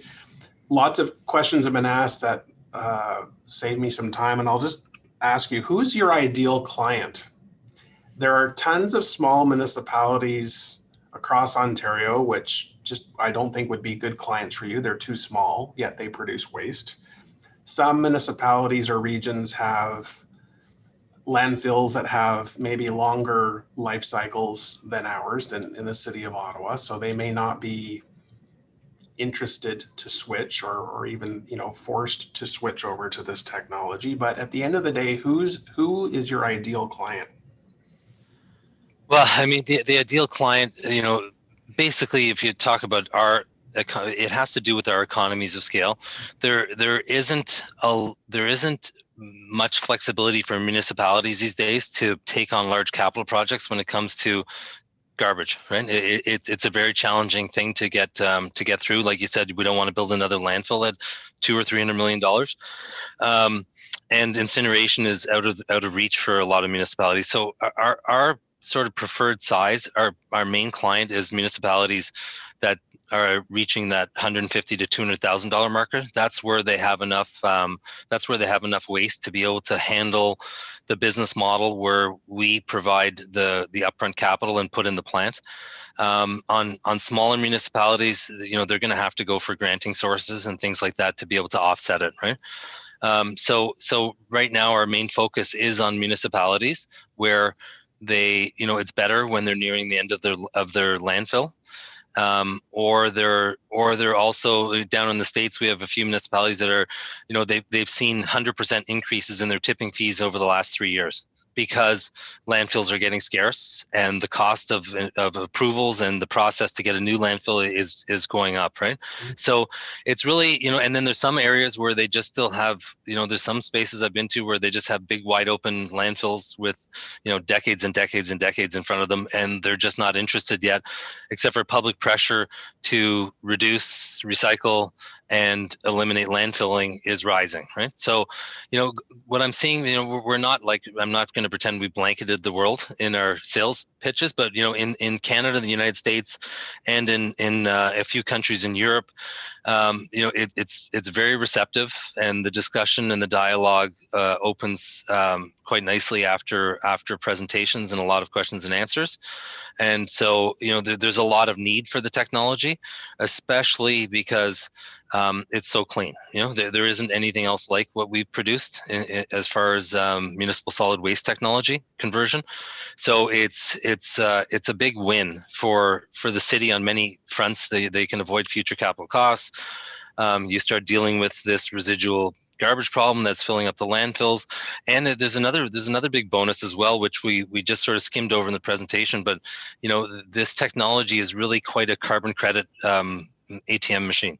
So, you know, there's one thing to cap a landfill and capture the methane and get rid of some of those issues, but in this, you truly eliminate the methane coming off of the landfill. So the methane's gone. You capture those carbon credits, and then for the fact of making electricity from the synthetic gas that comes off of the processing, you know, the carbon credits are even higher, you know. So it's somewhere between, you know, 14 to 20% of a municipality's carbon footprint is the garbage after we've created electricity from it. So that's the offset that you know, a city would be looking at as well. Excellent. Okay, I'll leave it. I have tons more questions, but in the interest of time, I'll park it there. Thanks, Chair. Thank you, Councillor. Thank you. And Councillor Leeper. Thank you very much, Chair. Thank you very much for the presentation. And thanks for your local contributions over the years as well. I know you're a well-respected business person in our community, so thank you for that service. Thank you. I will be very blunt. This looks a lot like vaporware. I don't see an actual product that is working today, especially at scale.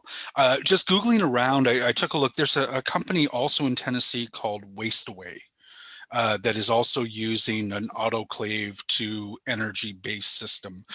Are you the same company? Have you licensed your technology from them?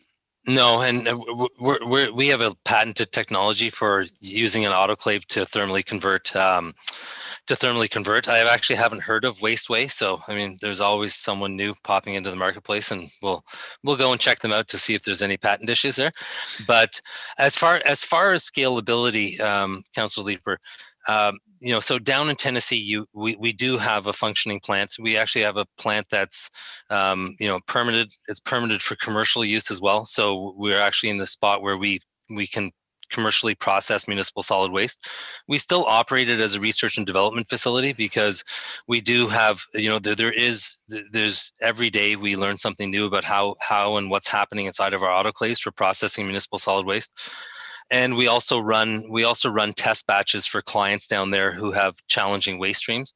So as an example, we just finished processing waste from a particle board manufacturer. They make particle boards, laminates, all sorts of things, and they have very, very nasty waste streams. And they have about 14 factories in the United States. So we just finished processing things that no one could process in our autoclave. So as far as being able to, you know, see it working, you can see it working. As far as scaling it, the real beauty of this is that we're not going to make an autoclave the size of Constitution Square. You know, we're not going to be taking an autoclave technology that we have perfected municipal solid waste inside of, and then start making it the size of a downtown office building to take 400 tons a day.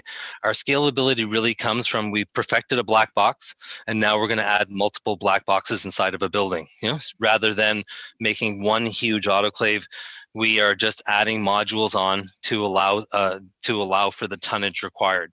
So scalability isn't the same issue as you would have seen on a previous pilot that you went through. Scalability is achieved by what we're already doing, just adding more autoclaves into a facility.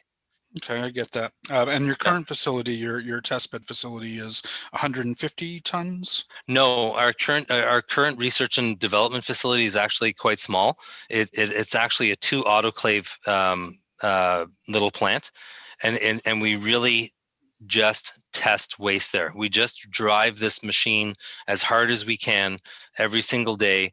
You know, the other day we're now experimenting with tires on their own. So the other day we processed 50 tires in a batch, and the only thing left was the steel belts and a small pile of carbon and ash. You know, so we're constantly testing different waste streams and different avenues that people are bringing us, that and their potential future clients that we're doing this work for, right? So, you know, like as I mentioned, the particle board company is now engaged for a plant on their factory to deal with their waste streams, because their waste streams are becoming more and more complex and more expensive to handle. Okay, and thank you very much for addressing the patent question. That when I take a look at, you know, the what looks to be a few different companies who are competing in this space, I guess, to become the leader. Patent issues do make me nervous in terms of working with a partner. So how many municipalities in North America are you set to make agreements with? Would we be the first? So we do have an MOU with the municipality where we're actually located. Just outside of Chattanooga, we're in a small municipality, probably very similar to Arnprior. And they sit surrounded by 5 or 6 counties that also have towns the same size of Arnprior, and so those counties are right now applying for grants. They do need grants to offset the size of the plant, because the tonnage is going to be under 200 tons a day for those counties. But we have signed an MOU with them to allow, and it was part and parcel both ways, so we could all understand the process that we're in. And as well, they also needed that documentation to be able to start applying for the grants that they're going after. So they have started to have success with the granting process, and the discussions are now starting to open about timeframes. In regards to, so that's the one municipality in the United States. We have a few other municipalities in the States, but they're earlier on, very similar to the stages that we're at with you. And then in Europe, we're a little bit further along, where we're into the next level, where a couple of the municipalities in the EU, they have a very large grant available for dealing with municipal solid waste. And so there's several municipalities that are now making their applications for the granting process to help them with the how they want to structure it over there. Their model over there is not to have us own and operate. They'd prefer to own and operate, and we'd be providing support. Okay. And then finally, I think I've heard of a couple of other councillors ask the question, but I don't think I've heard an answer. What would be your upfront capital investment in order to get started if Ottawa went down this path? You mean what would our upfront capital be? Yeah, how much would you have to build it, to build the facility? You mean how much would it cost us to build the pilot facility? Yeah, it would be under $10 million. Okay. Good. Yeah. That's a reasonable number. Yeah. Okay, it's very interesting stuff. I agree with Councillor Brockington that we need to keep an open mind to a lot of different things. So I appreciate your time. Thank you very much, Chair. Thank you, Councillor. Thank you, Councillor Leeper. Councillor King. Thank you, Chair. And I'd really like to thank Landera for the very informative presentation about this different type of gasification technology. We'd acknowledge it's different than a typical incinerator technology and other gasification technologies, as you've noted that you're burning, I guess, at a lower temperature than other. Councillor King, can I just, I got to step in on that one. So we actually never have combustion inside of our autoclave. So we actually don't burn the garbage. We do use an outside fuel source to get the charcoal started. And then that's the last time that a flame ever enters, and it doesn't touch the municipal solid waste. It only touches the charcoal at the bottom. And after that, it's actually a rising heat temperature that thermally converts. So we actually don't picture a raging fire inside of the autoclave. Picture it more like the temperature in your pressure cooker rising, and if you left that poor pot roast in that pressure cooker, it would turn to ash. Yeah. And I think, yeah, you have painted that picture for us, so that's what I'm acknowledging, that it isn't incineration as anybody would think of this. This is gasification, and it's different. But we've been talking primarily about the greenhouse gas emissions outputs. And obviously, you're saying that we're going to see more efficiencies there if this type of technology is adopted. I'm wondering about the inputs of the natural gas. What would be the input in terms of the usage of nat gas usage to really fuel this type of system? Because of course, that also contributes to greenhouse gas emissions in the city. Yeah. So there's two parts to that question. The first part is it's about between 2 to 3 cubic feet of natural gas for every 12 tons of municipal solid waste that's processed. So that's a very low amount. It's just enough to get that charcoal turning red, you know. Downstream, we produce an immense amount of synthetic gas. So, our goal is to examine the technologies. We can quite easily capture our own synthetic gas, but we haven't done the R&D on capturing that, cooling it, and storing it. So, downstream of our initial first few plants, we're going to be experimenting with using our own synthetic gas and not needing new external outputs beyond the initial the plant startup. As I mentioned with the water. Did I mention the water issue yet, Alana? No. So it's a really fascinating technology. So in the beginning, you need to use outside inputs. One of them is natural gas to start the process. The other one that we need an outside input of is water for our processing. But once you've run the plant for a certain amount of time, which is quite a short amount of time, we actually will be self-sustaining after that. So we produce our own electricity, we produce our own gas, and we produce our own water. We just need outside inputs to get started.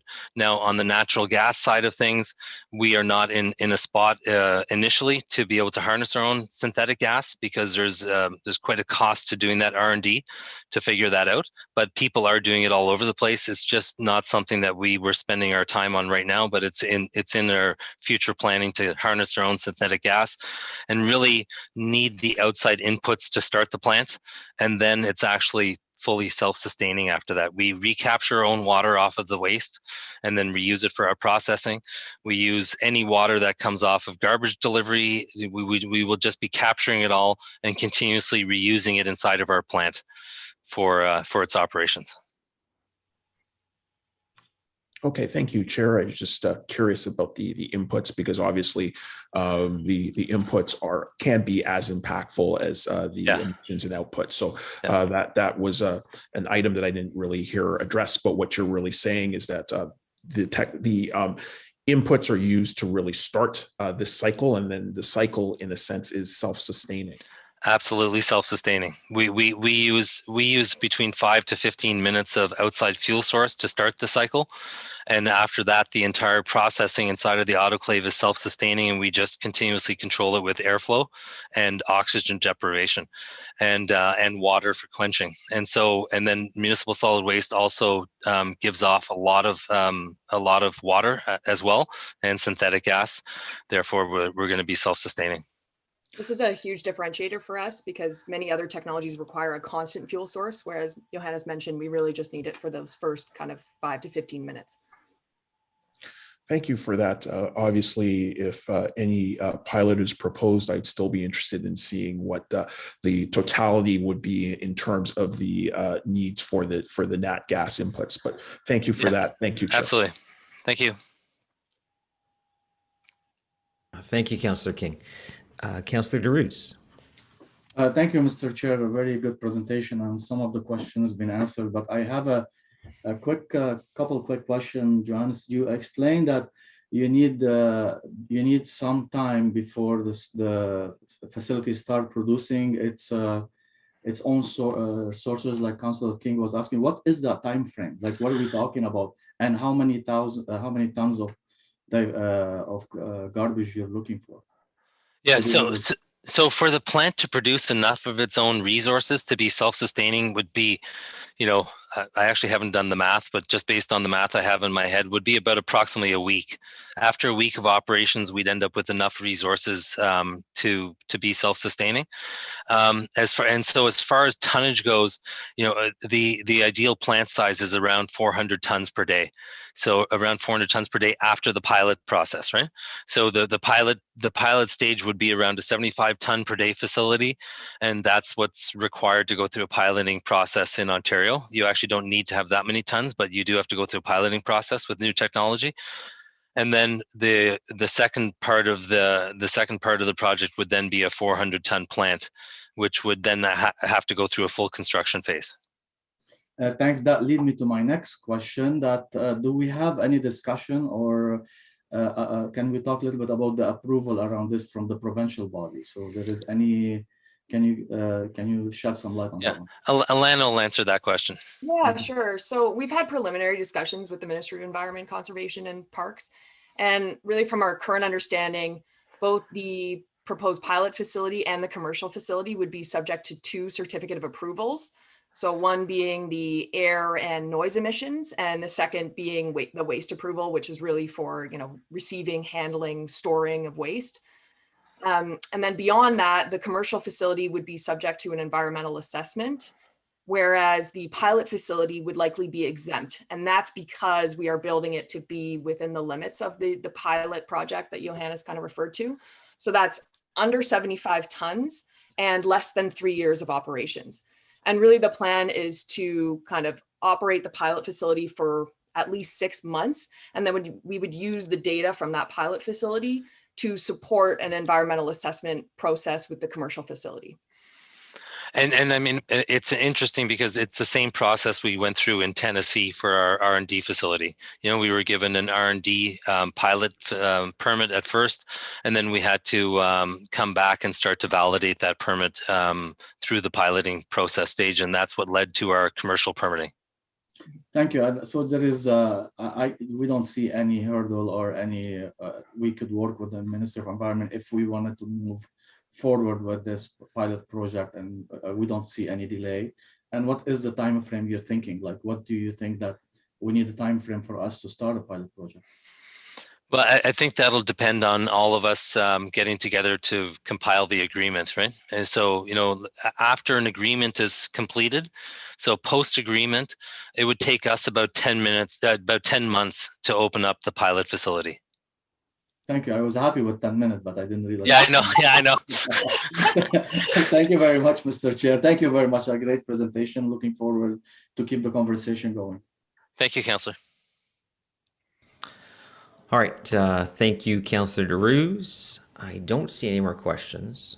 So appreciate, I know, obviously this has sparked a lot of discussion, and I appreciate the questions from every member of the committee. And I think the presenter does as well. I think it's helpful to understand just the perspectives of various councillors. Obviously, this is, if we were talking about an actual incinerator, Durham style incinerator, I think we know where many councillors stand. I think this is a bit of a different scenario. And I think from the councillors, from the questions from Councillor Menard, Councillor King, I think you see that there are certain perspectives that we want to make sure we're covering off as a city, because these things aren't, necessarily slam dunk obvious decisions. They're things that take time, and they take a lot of sort of thoughtful consideration. So when it comes time for staff, I know that Will McDonald is here as well, our chief procurement officer, as well as staff from the landfill and from solid waste services, obviously. So thank you, Johannes. Thank you, Alana. Appreciate your attendance here. Vince and Spencer, we didn't hear from you, but I appreciate seeing you on the camera. Good to see you again, Scott. And thanks for your time. We appreciate the opportunity to present. No worries. Thank you. Yeah, yes, thanks. Thank you, Chair Moffat, and thank you, councillors, for having us today. Really appreciate it. Thank you. Bye-bye. Bye. Okay, so we have our next speaker. He's no stranger to our committee. Waste Watch Ottawa, Duncan Burry.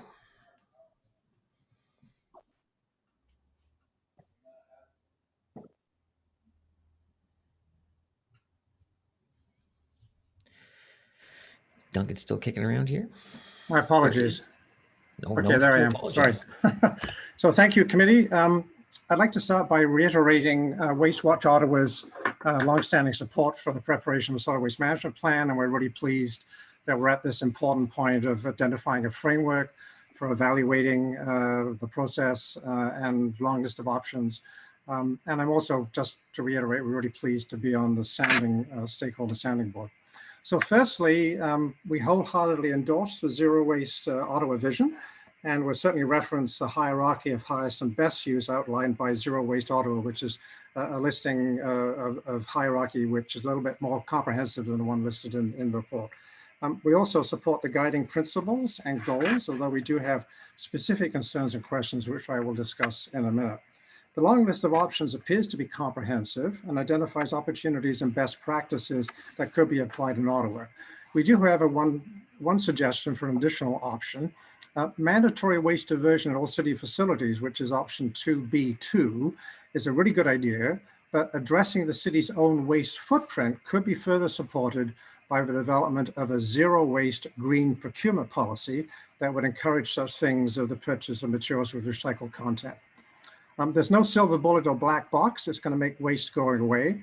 Reaching a zero waste future with aggressive waste reduction and enhanced waste diversion are going to require sustained effort and the implementation of a wide range of mutually supported policies, programs, and waste management systems. Trail Road is a unique and valuable asset the city is very lucky to have.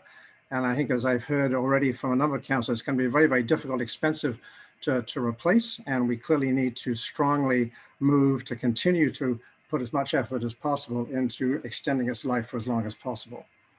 Waste Watch Ottawa supports the goal of achieving 100% greenhouse gas emission reductions from the waste management system. That said, we still haven't seen the baseline greenhouse gas analysis of the current waste management system. This data will be critical to conducting a comparative assessment of the greenhouse gas impacts of the proposed options. This data has been often promised, but has yet to be released, and we'd like to know where it is. Waste Watch Ottawa agrees that environment, society, and the economy are interlinked, but the triple bottom line evaluation framework that is being presented could be better explained. We must be alert to how subjective the options assessment process could become unless we are very careful. To avoid such a concern, the 5-tier color rankings, the overall category score, and the 6.66-point weighting calculation needs more explanation and transparency and public participation to ensure broad buy-in.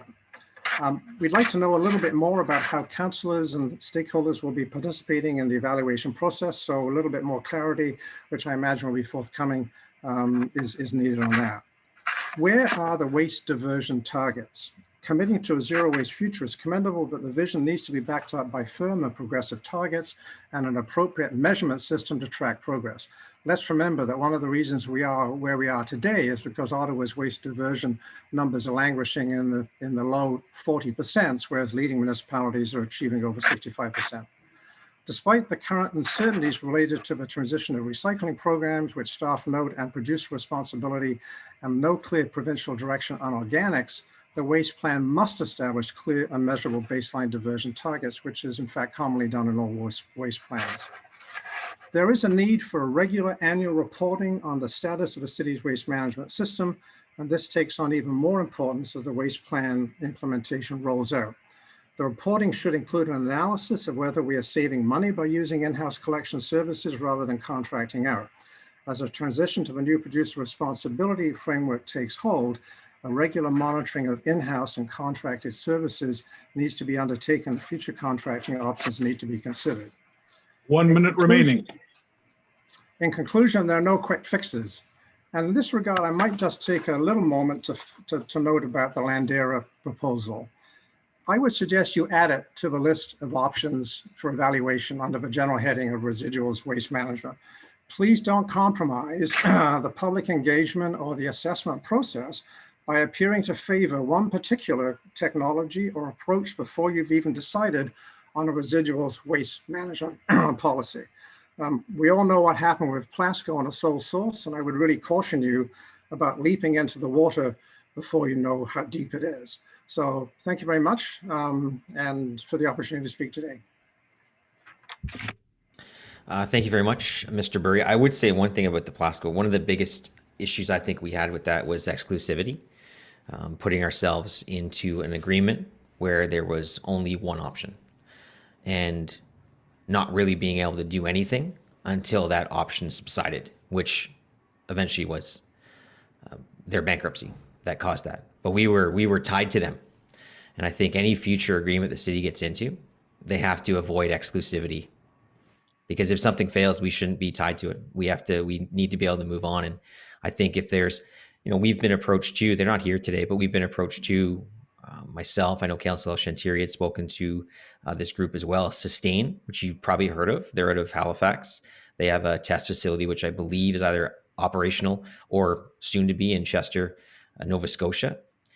So that's another group that has been, has approached us. We have other municipalities that approach us too, and they want to couple in with other technologies, but all they want from us is our waste. And I'm not as keen on that. So they want to open up a facility somewhere else. Let's say, I'll give an example of the Pontiac region. and they want our waste because they need the guaranteed waste stream.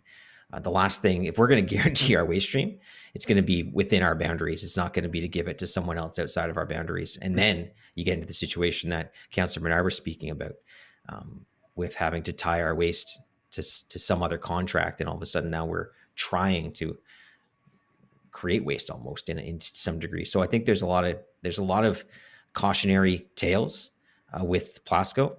And we have to make sure we learn from those before we enter into anything. So obviously agree with you. And I think that the discussion today, I think it fits because obviously with the quasi off-ramp of the residual waste management strategy is certainly somewhere where we are looking at what we can do about that landfill long-term. So again, thank you for those comments. And obviously your involvement on the stakeholders group as well, which I know you'll be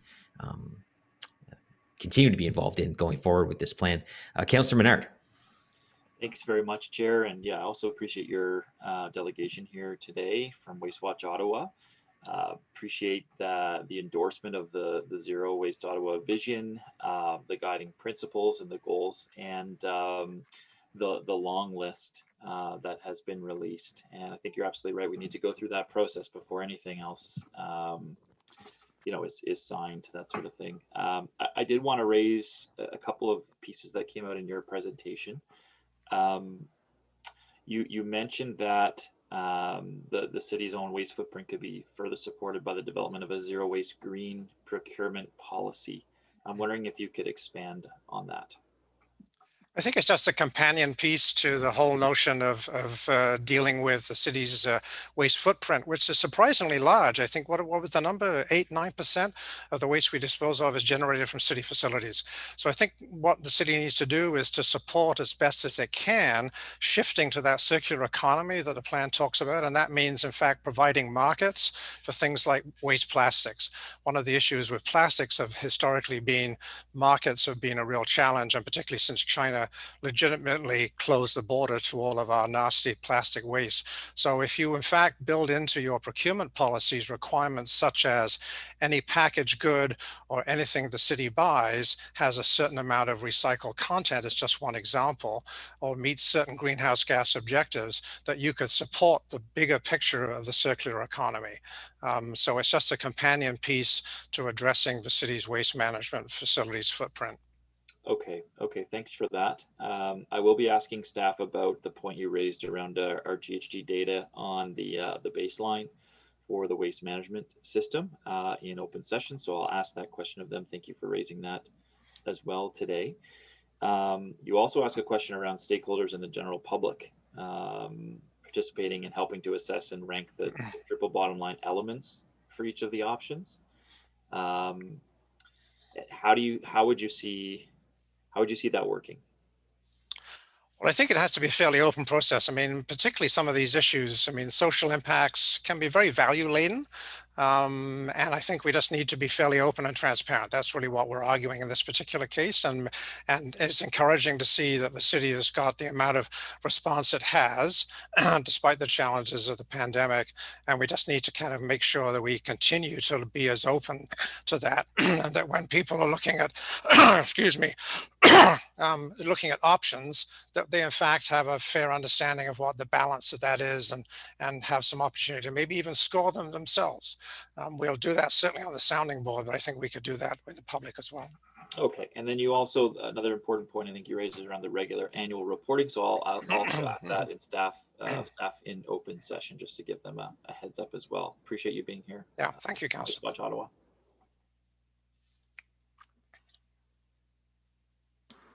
Thank you very much, Councillor Menard. I don't see any other questions from members of committee. So thank you, Mr. Burry. Appreciate, as always, your attendance here and your engagement. And we move on now to Kate Reiki, who has just turned her camera on. And she's here with Community Associations for Environmental Sustainability, CAFES. Yeah, thanks, Chair Moffat and councillors and city staff. Nice to see you all again after a long hiatus. A few words about CAFES, whom I'm representing today. CAFES is a network of residents, groups, and citizens associations in Ottawa. We were established in 2010, and and we want to support effective local environmental action on this unceded Algonquin territory. Our membership is drawn from 43 different community associations and 6 citizens organizations, and so we really represent the whole gamut from urban, suburban, and rural communities. So I'm pleased to say, in general, CAFES is very pleased with the progress made to date in the development of the vision, the guiding principles, and the goals for the solid waste master plan, as well as with the adoption of the triple bottom line evaluation approach.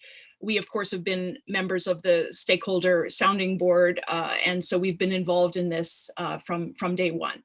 We're happy to see this new vision of a zero waste Ottawa adopted. And we understand that this is to be suggestive of the need to strive for a more circular economy, which really means that there is no waste, right? That waste is not thought of as waste, but it's a resource that value can be derived from.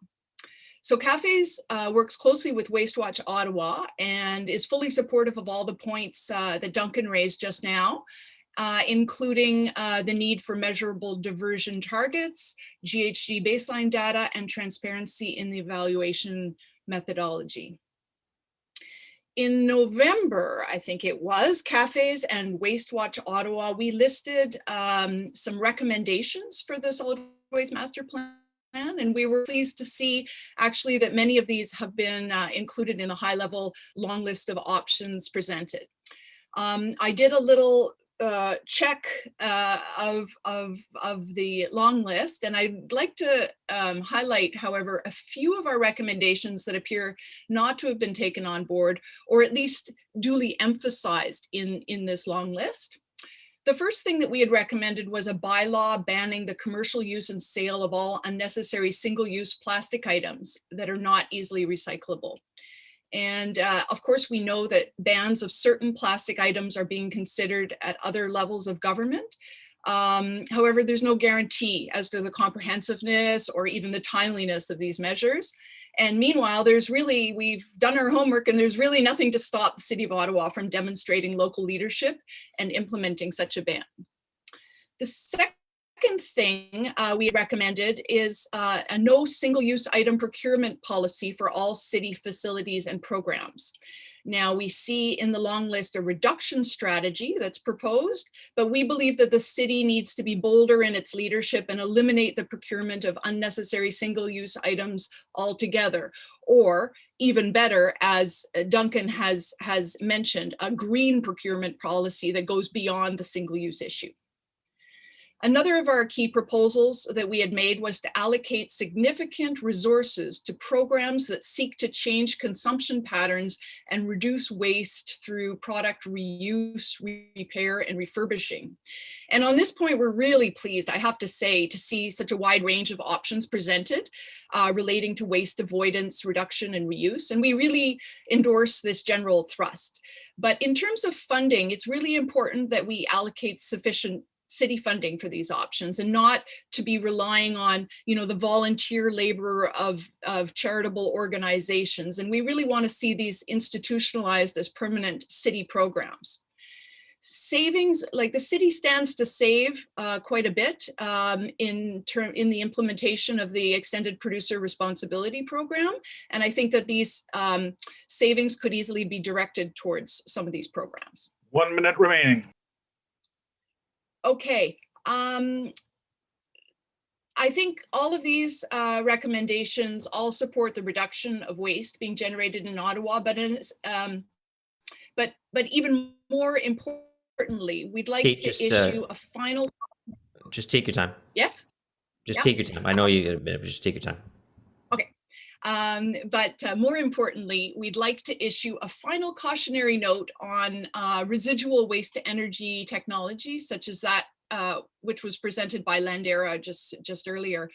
So CAFES, for one, will be looking very carefully at the assessment of options for residual waste treatment from a life cycle GHG emissions standpoint.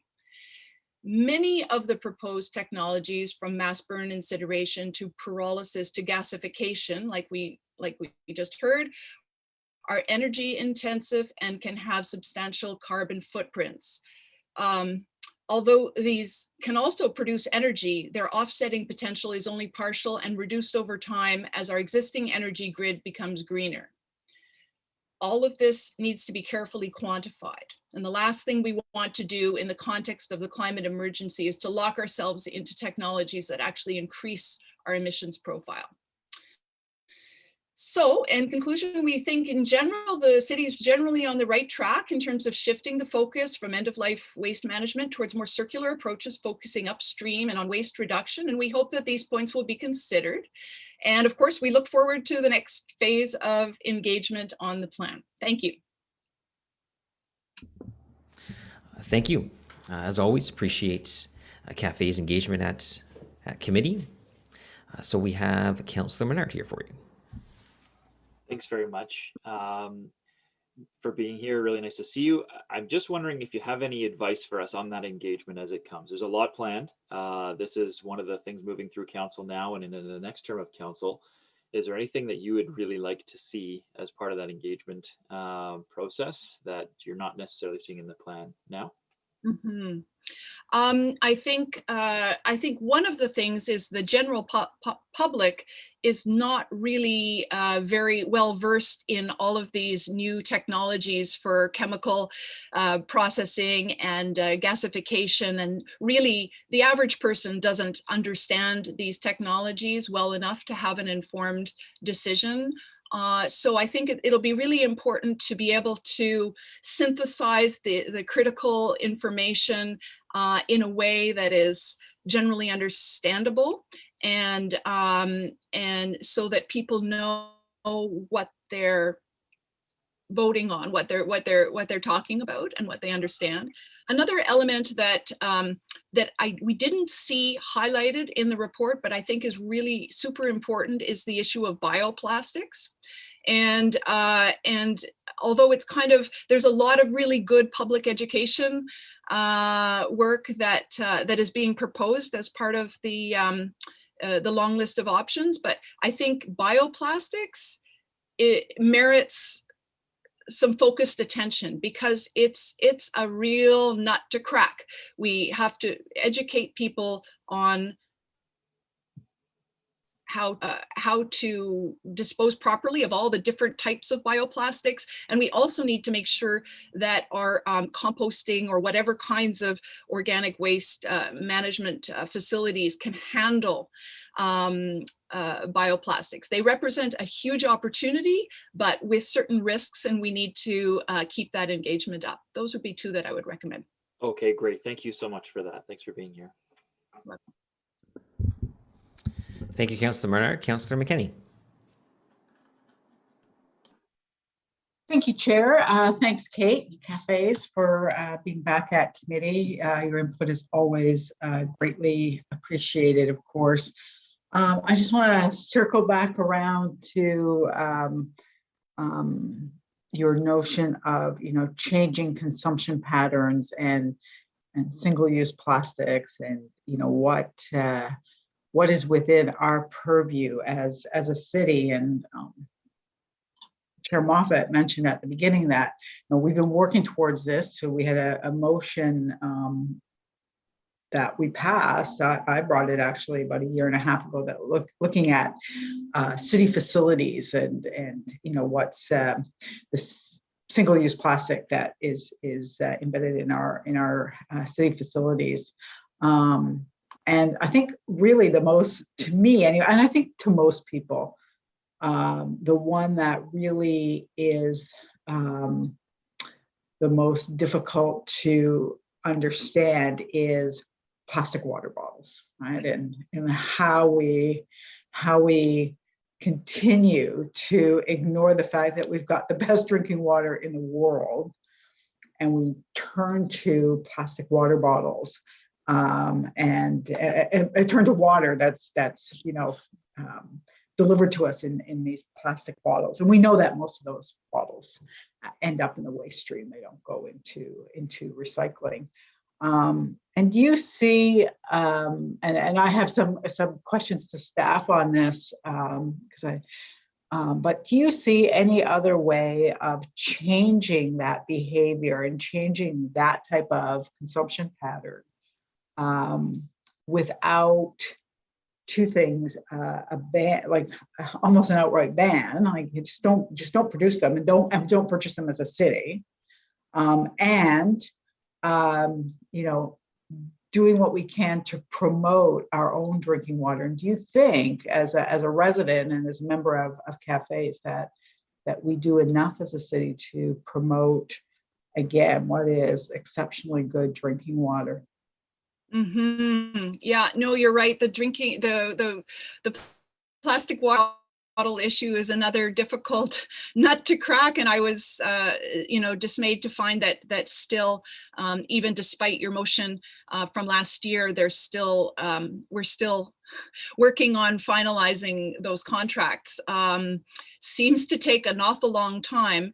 I think you're right that it will involve a mixture of policy levers. I mean, yes, one can outright ban things, and eventually that will lead to behavioral change.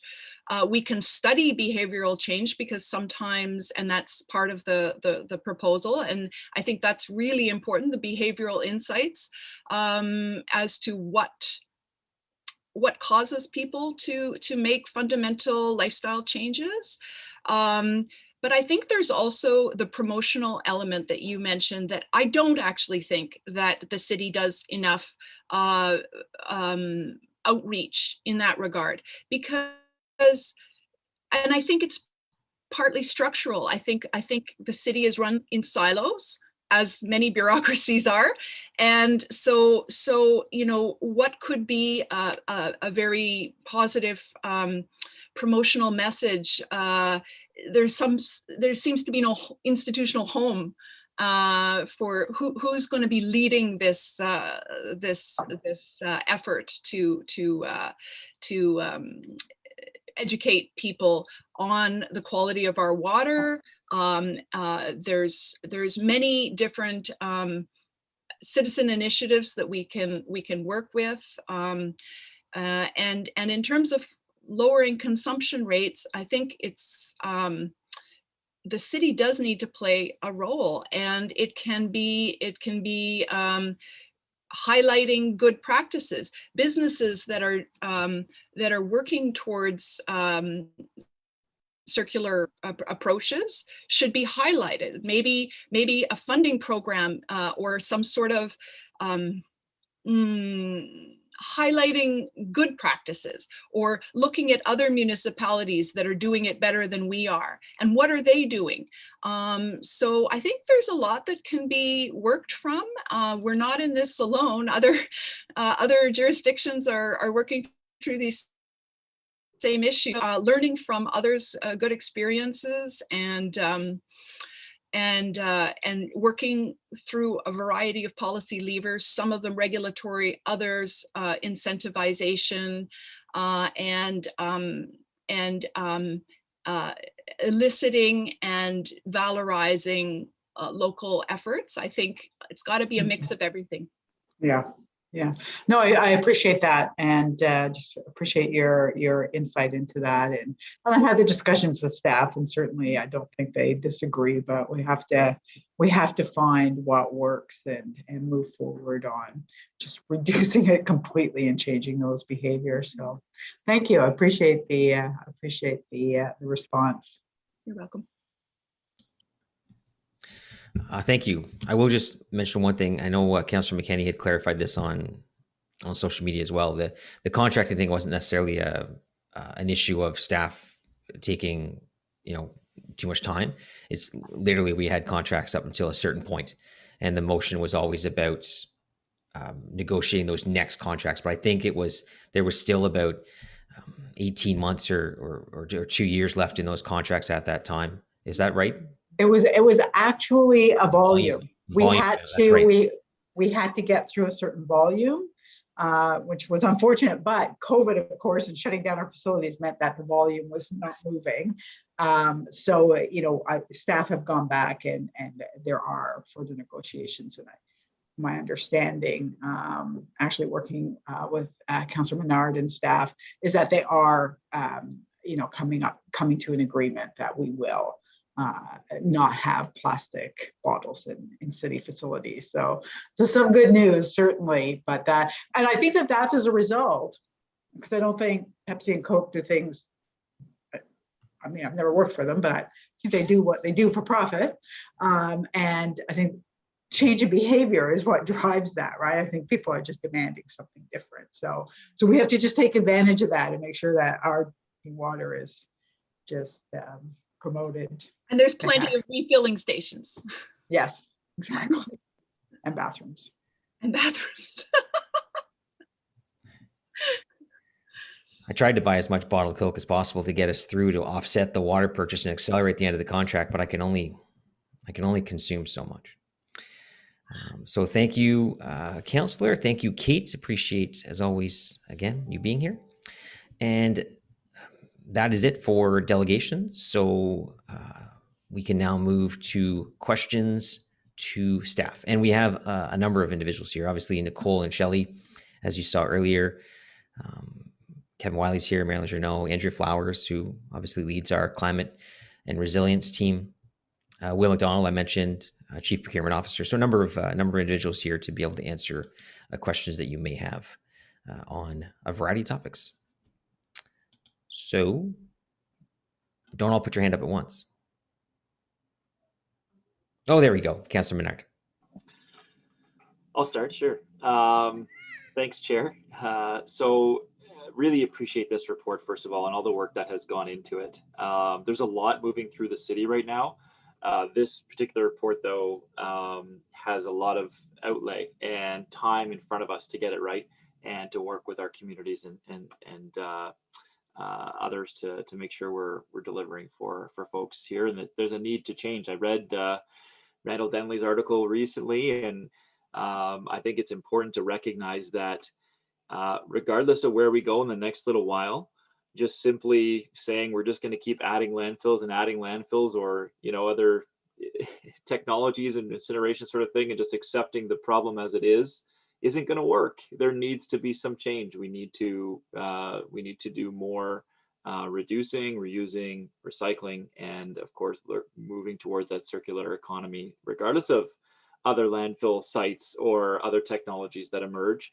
This is important for us to move towards that. So I think staff have done a really good job and have put a lot of effort into where we are today. So thank you so much for everything you've done. I'll go through a few questions. I mentioned them in the delegations that I would be asking around them. So in terms of I'll start on the procurement policy. I know Will is here.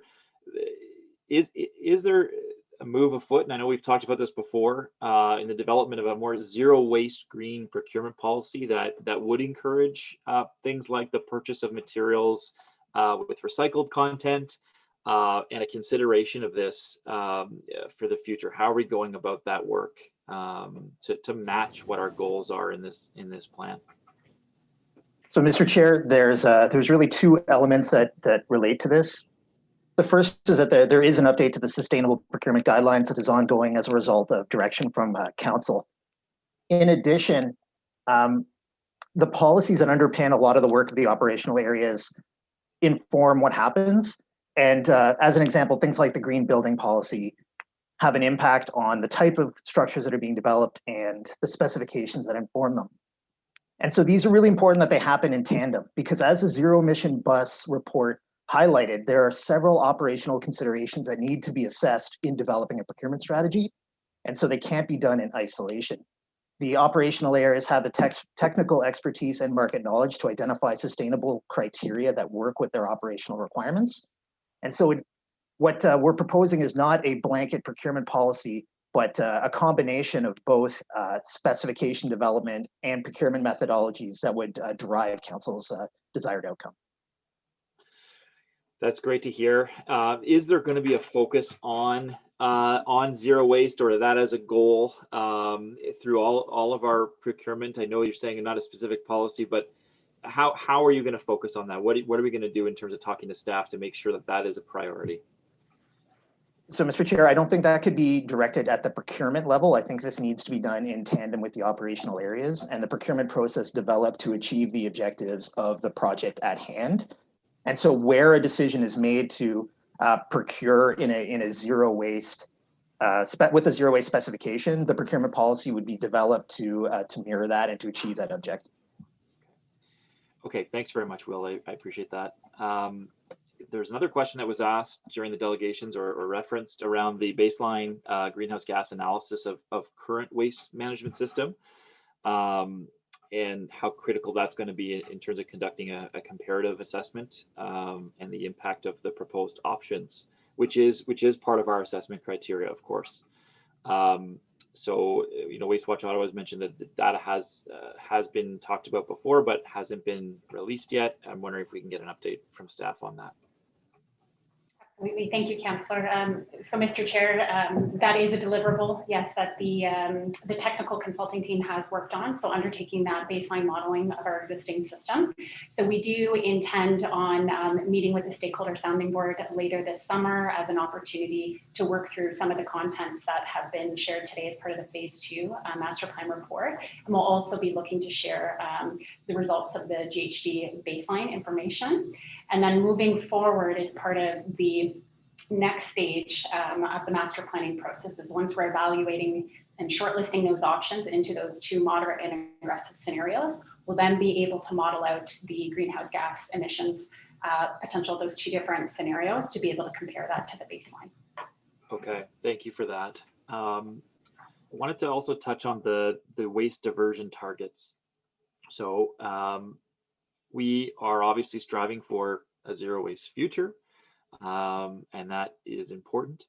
But of course, it will take a lot of time to get anywhere close to that. And so those progressive targets as we move along is going to be important, obviously in our landfill life, but for other reasons as well. So I just wonder, in terms of where we are now, which is low to mid 40%, and some other cities achieving a much higher diversion target, how are we going to be implementing our own targets? What is the public going to see, and how are we making those part of this plan moving forward? Thank you, Councillor. So, Mr. Chair, that is part of, I guess, the next stage of the master plan process.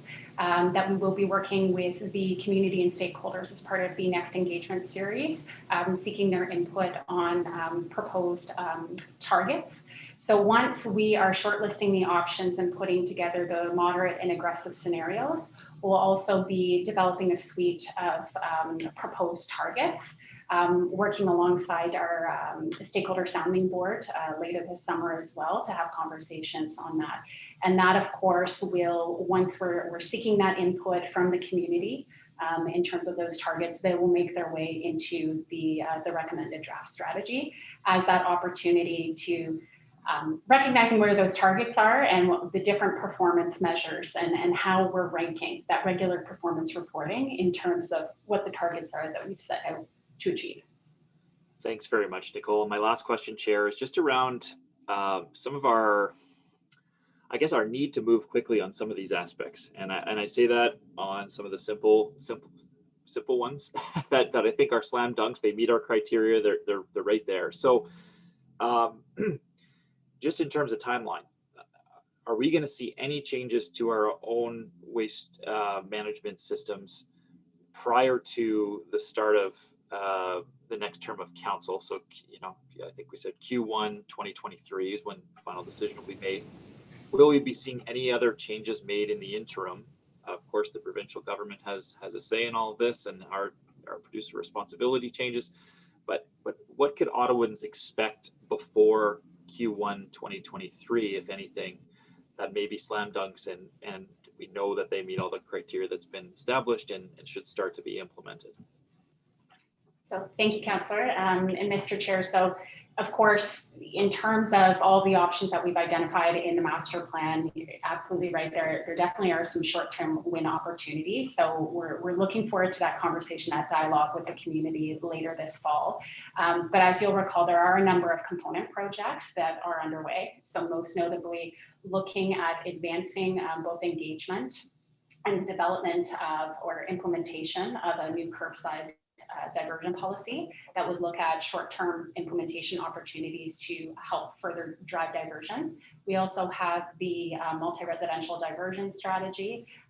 Both of those we're looking forward to bring forward for council consideration Q1 of next year. And again, they both complement and support. They're not competing with the direction of the waste plan. And in addition, the residuals management strategy that we touched on through the presentation, and also looking at advancing that and looking for those short-term opportunities that we can implement, all with the goal of trying to further increase diversion, waste reduction efforts, and also extending the life of the trail of landfill. Thank you. That is very clear, and really appreciate those responses. I see the chair stepped away, so maybe I'll just, committee can indulge me. I'll just go to, I believe Councillor McKenney had their hand up first, and okay. Let's see the chair come back. Councillor McKenney, go ahead. Thank you, Vice Chair, and yes, thank you to staff for this. I was briefed, and my office was at the briefing as well, the second round. So we have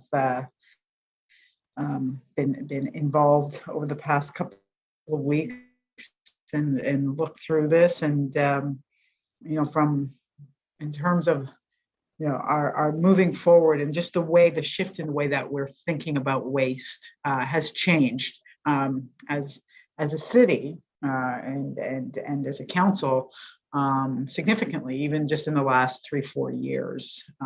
So I really do appreciate this and the work and the effort that has gone into ensuring that at the very least we know what we can do to significantly reduce our waste and that going into our landfill. But we also need to, reduce what we consume, and I want to just get back to the plastic water bottles and the whole notion of that behavioral change and talking about our water and how we promote our water at the city. I understand that the budget for water promotion right now is $100,000. There's Kevin. Hi, Kevin. Councillor. Hi. So it's 100,000, but we haven't been spending that over the last couple of years. And is that's just get you to confirm that and just talk about what some of the barriers have been, Kevin, to spending that money and having a real campaign for water promotion. Certainly, Chair. Following the direction of 2019, staff went back and refreshed the promotion of drinking water strategy, and we were ready to go in 2020. And a lot of the strategy revolved around face-to-face interactions with the public at the various events we go to, etc. And unfortunately, COVID hit. So, and a lot of our promotion is seasonal. We really gear up for sort of the spring, summer season.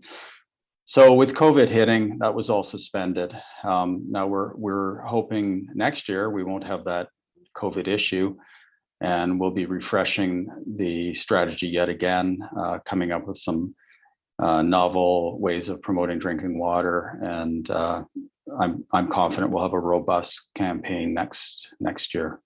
Unfortunately, COVID's just been something that's curtailed a lot of our promotion on a lot of fronts.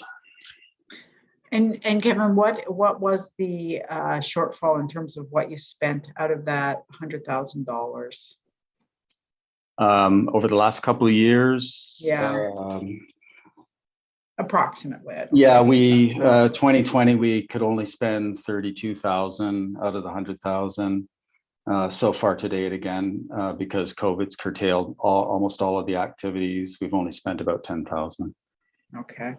What happens to that money? Like, so just stay in your general revenue? Like, is it available as we're coming out of COVID, as we're opening up patios and doing a bit more outdoor activity? Like, is it available to us to it's start available. Some of that promotion? It's available for this budget year, absolutely. So as things start to open up, we can kickstart the campaign. That's not a problem. Year over year, as you're aware, Chair, the operational budget will roll over. Mm-hmm. And then, I talked to your staff, and good conversation. I'd like to see more money in water promotion, and I don't want to set up staff to fail. Obviously, I think that we need to be reasonable in our expectations today, but I think that going forward, what I'd like to see is, like a strategy, like to come back to us with a strategy on what that could look like, what some of the new ways of promoting our own water could look like, and just so that we can be informed of what you need so that we can increase the amount of people using our water and using bottled water, having that decrease. So is that possible to be able to come back to us? I'll let you, suggest a timeline, but to have that information for us as we move forward. Yeah, come out of COVID. Certainly, Chair. Jen Carrera is on the call here, and she's in charge of the water, drinking water promotion. I think, unless she tells me otherwise, I think that we could come back, say late summer, early fall, with a robust strategy. We'll start with what we had planned to do and couldn't do during COVID, and we'll build from there. Okay. Perfect. I mean, I look forward to that, because I think that, again, if you don't have what you need, if you don't have the resources that you need, I get today we have COVID, so things have shut, have got put on to the side because we aren't having those face-to-face interactions. But if moving forward, you don't have what you need to do the promotion that certainly I'm looking for, and I think other committee members, then it's incumbent upon us to see what that looks like, and then determine what the budget ask would be, what you require. So I look forward to that, and appreciate the information today. Thank you. Thank you, Councillor. Thanks, Chair. Thanks, Chair.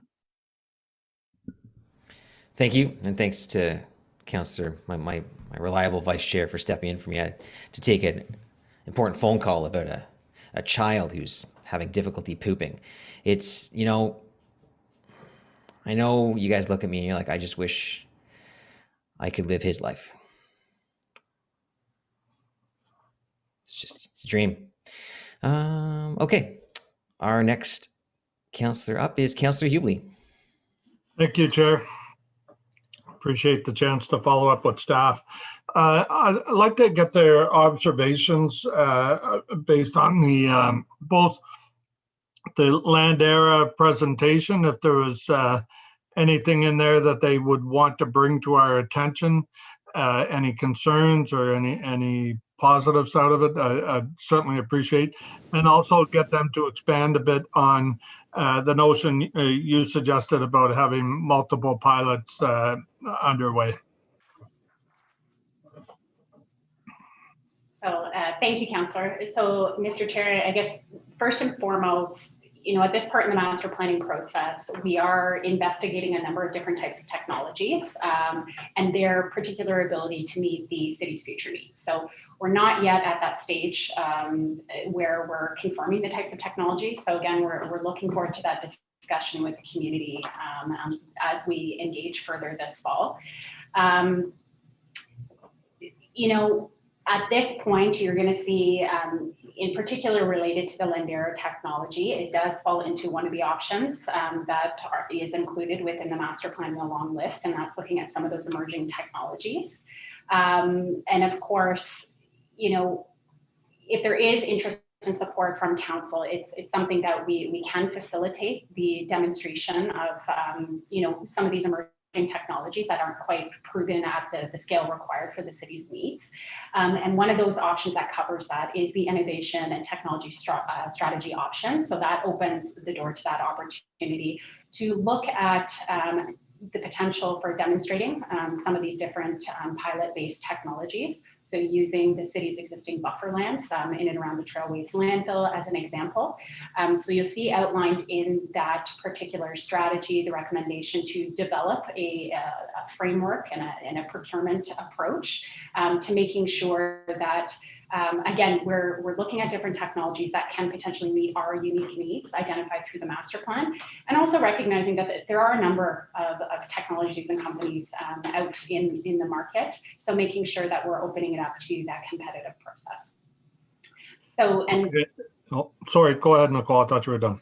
No problem, Councillor. And in particular, I think to the presentation, obviously, you know, sparking our interest, we definitely have a lot of questions in terms of that technology. And, you know, there would be some work, of course, to understand and confirm the different regulatory requirements.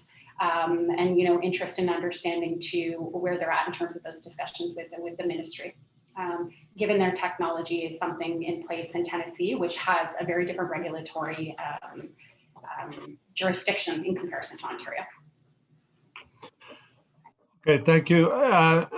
The only concern I have with what you just said is earlier in the staff presentation, we talked about how we are quickly running out of space at Trail Road.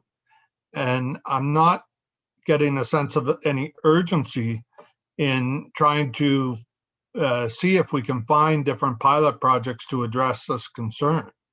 And so I'm wondering if we should be looking at some sort of expedited process and procurement process that we could get into running several different pilots so that we have time to make sure we don't run out of capacity at Trail Road. How do we go about doing that, Nicole? So thank you, Councillor and Mr. Chair. So, you know, just going back to the master plan itself, you know, there's just out of the over 70 options, you have about 32 or just over 30 that are directly related to opportunities to increase diversion and increasing the life of landfill. So there's a lot more opportunities above and beyond piloting different, you know, alternative approaches to managing waste. 19 of them as well that have an indirect impact. And perhaps maybe Shelley, I'm not sure if you want to touch on the residual management strategy and how that could fit into advancing what the councillor's touching on. Thank you, Nicole. Thank you, Chair, for the question. Yes, absolutely. So Council, through Nicole's presentation today, we are bringing back this fall the roadmap for the residual management. And as Nicole had mentioned, there are a number of items that we can explore and also bring back for committee and council's consideration. So we are kind of at the beginning, but recognizing that we do have time and we are advancing that residuals management in order to make sure that we're exploring everything that's possible. So as Nicole touched upon, there are quite a few options that will support our diversion efforts. Technology certainly is one of them, and that is one of the options that we did highlight in the residual management in order to explore to see how we can advance in order to make sure that we're being open and transparent, and because as Nicole mentioned, there could be other parties out there as well. So we want to make sure that we're bringing as many possibilities to the table. Absolutely agree. And you know, as we talked about in the presentation, we definitely have to be looking at different technologies here. Nobody wants to put all the eggs in that one basket. What kind of timeline are you talking about, Shelley? Because we heard in the example Landera, and I would imagine a lot of the other technologies would be the same, that they're going to need, you know, 2 years or more to ramp up from the time we do an agreement. So how much time in advance of doing agreements do we need internally to get to that point?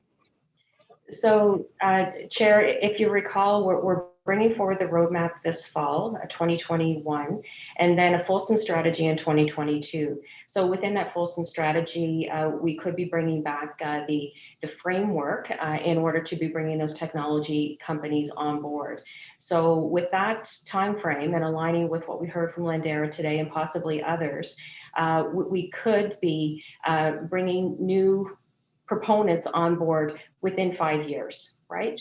So I think the timing aligns very, very well with us advancing the residual management strategy. So to make sure I heard you clearly, so 5 years on our part to get to the point to where we could enter into negotiations to start a pilot that would then take another 2 or more years to take place. So we're now really at the end of the life of Trail Road. No, sorry, Councillor, I misspoke on that. So basically, if we're bringing forward the final framework for the residual management in 2022, that we then could be at the point that we're engaging in conversations with the technology providers. And so basically not 5 years out, but potentially assuming that they're able to start up as quickly as they indicate, we could have pilots on the ground operational in 5 years. Okay, much better. Okay, thank you, Shelley. I want to end that on a good note. So thank you. Thank you, Chair. Thank you. Councillor Brockington. Thanks, Chair. Today I heard that the Trail Road life cycle is now going to come to an end between 2036 and 2038. Are those dates correct? So, Chair, as Nicole alluded to in the presentation, if we maintain the same level of diversion, same level of consumption, based on a status quo, the Trail Road could reach capacity between 2026 and 2038. Okay, so based on today's data, what we know today, and those timelines have been amended because for years, in recent years, we were talking 23, 24 years away. Now we're down to 15 to 17. So what's happened? Thank you, Chair, for the question. So as indicated back in July 2019, when we presented the roadmap report, we did identify at that point that we may come across areas where we're not following best practice. So as we were preparing the phase 2 work, we took a look at how we're determining the life expectancy of the Trail Road landfill. And we realized that we're using a compliance measure, which is not a best practice when it comes to planning. So, and that spurred the recommendation to advance a residual management strategy, which among other things, looking at other opportunities to extend the landfill life, would also be looking at how best to quantify the dynamic nature of landfill operations. So coming up with a calculation and approach that provides greater certainty that we're able to report back on, so that way we're able to provide council with the necessary information in order to take any course corrections that are required. So just to kind of wrap that up a little bit, I said quite a bit there. We recognize that through the roadmap report that we may not be following best practices. How we've been quantifying the life of the landfill is one of them. And through the residual management strategy, we are going to be looking at, from a planning perspective, what method should we be putting forward to calculate remaining life. Thank you. I appreciate the explanation. It's great to have the most revised data. This problem is a lot more serious than I thought it was just months ago. If we have potentially 15 years left of our landfill, then we do have a serious problem before us. And if I heard you correctly today during our first delegation, or someone said that you need 15 years, up to 15 years of on-ramp, if the city, and I'm absolutely opposed to this, but if we are going to create a new landfill, you need up to 15 years of time to do that. Is that correct? So it can take 12 to 15 years to site a new landfill. So recognizing 4 years just to identify the property, could be up to 6 years in order to receive the EA approval, and then anywhere from 2 to 5 years in order to prepare the site for accepting the waste. So it could take 12 to 15 years starting from scratch to site and open a new landfill. So that underscores the critical nature that the roadmap and the fulsome strategy that you alluded to has to produce concrete measures. We have to chip away we have to divert as much as we can, and we have to chip away because we have to extend the lifetime of the landfill. So I appreciate that. The main questions my colleagues have, that my residents have, you've answered. That is, what are the next steps? You've talked about the roadmap. later this year, and then the fulsome strategy, which I think members of the public will be very interested in, because I want to see the nuts and bolts about what's being contemplated and expected. But definitely changing behavior, continuing to change behavior, and reducing what we use to begin with, and creating waste is it's paramount what we have to do. So thank you for all the efforts that have gone into this thus far. This is a very serious issue. A lot of people just think that when they put things at the end of the curb, you know, they don't see it anymore and they don't really care where it goes. But garbage is still a very serious issue, and we cannot be planning for a new landfill. We have to look at ways to divert, to send less to the landfill, and think of new innovative ways to deal with it than simply creating a mountain and putting soil on top and forgetting about it. So thank you to staff for your good work on this. Great. Thank you so much, Councillor Brockington. We move now to Councillor King. Thank you, Chair, and I'd really like to send my appreciation to staff and acknowledge the depth and breadth of the report that they have provided to us. I had a number of questions on that package that was sent. Firstly, based on the report, we see that the roadmap for the residual waste management strategy should come back to the committee in the fall, as had been noted by staff before, and I think responses to Councillor Hubley. I'm just interested as well in that timeline. Will that strategy be approved ahead of the solid waste master plan, allowing for a more accurate estimation of the capacity at Trail Road in the final plan? So I'm just wondering about the timeline and whether we will have the tools really to have a good estimation on capacity. Thanks, Chair, for that question. Yeah, so the intent is to bring back the roadmap report in the fall, and then immediately upon committee and council's approval, start to prepare that residual management strategy and bringing that back in Q4 2022. So that will be in advance of when we're bringing forward the final draft plan and implementation plan for the solid waste master plan, which will happen the following quarter in 2023. Thank you for that. I also recognize that there was the potential for a future organics processing capacity project. And I was just wondering, that could be a large element to what we're trying to address in terms of waste management in the city. I was just wondering if staff plans to provide briefings to councillors and to really facilitate a larger discussion both amongst members of council and the general public on that project. Thank you, Councillor and Mr. Chair. Absolutely. So that, as you had referenced, the post, we're about 9 years away from the end of our current contract with our organics processing technology provider. So that, recognizing again the lead up and approval times, depending on the ultimate technology choice as well as the procurement choice, it could take anywhere from 5 to 7 years to develop and have a new facility in place. So given that, staff will be kickstarting work in concert with the master plan on determining what that next technology, but also procurement approach will be for council's consideration. So it will really dovetail, again, with the work that's done through the master plan to date. So you will have noticed on the long list of options, there are a number of different options that we can contemplate and consider moving forward as options to manage and process organic waste. But absolutely, if there's an interest by members of committee and council, we absolutely can set up individual briefings, to walk through the details of that project in more depth.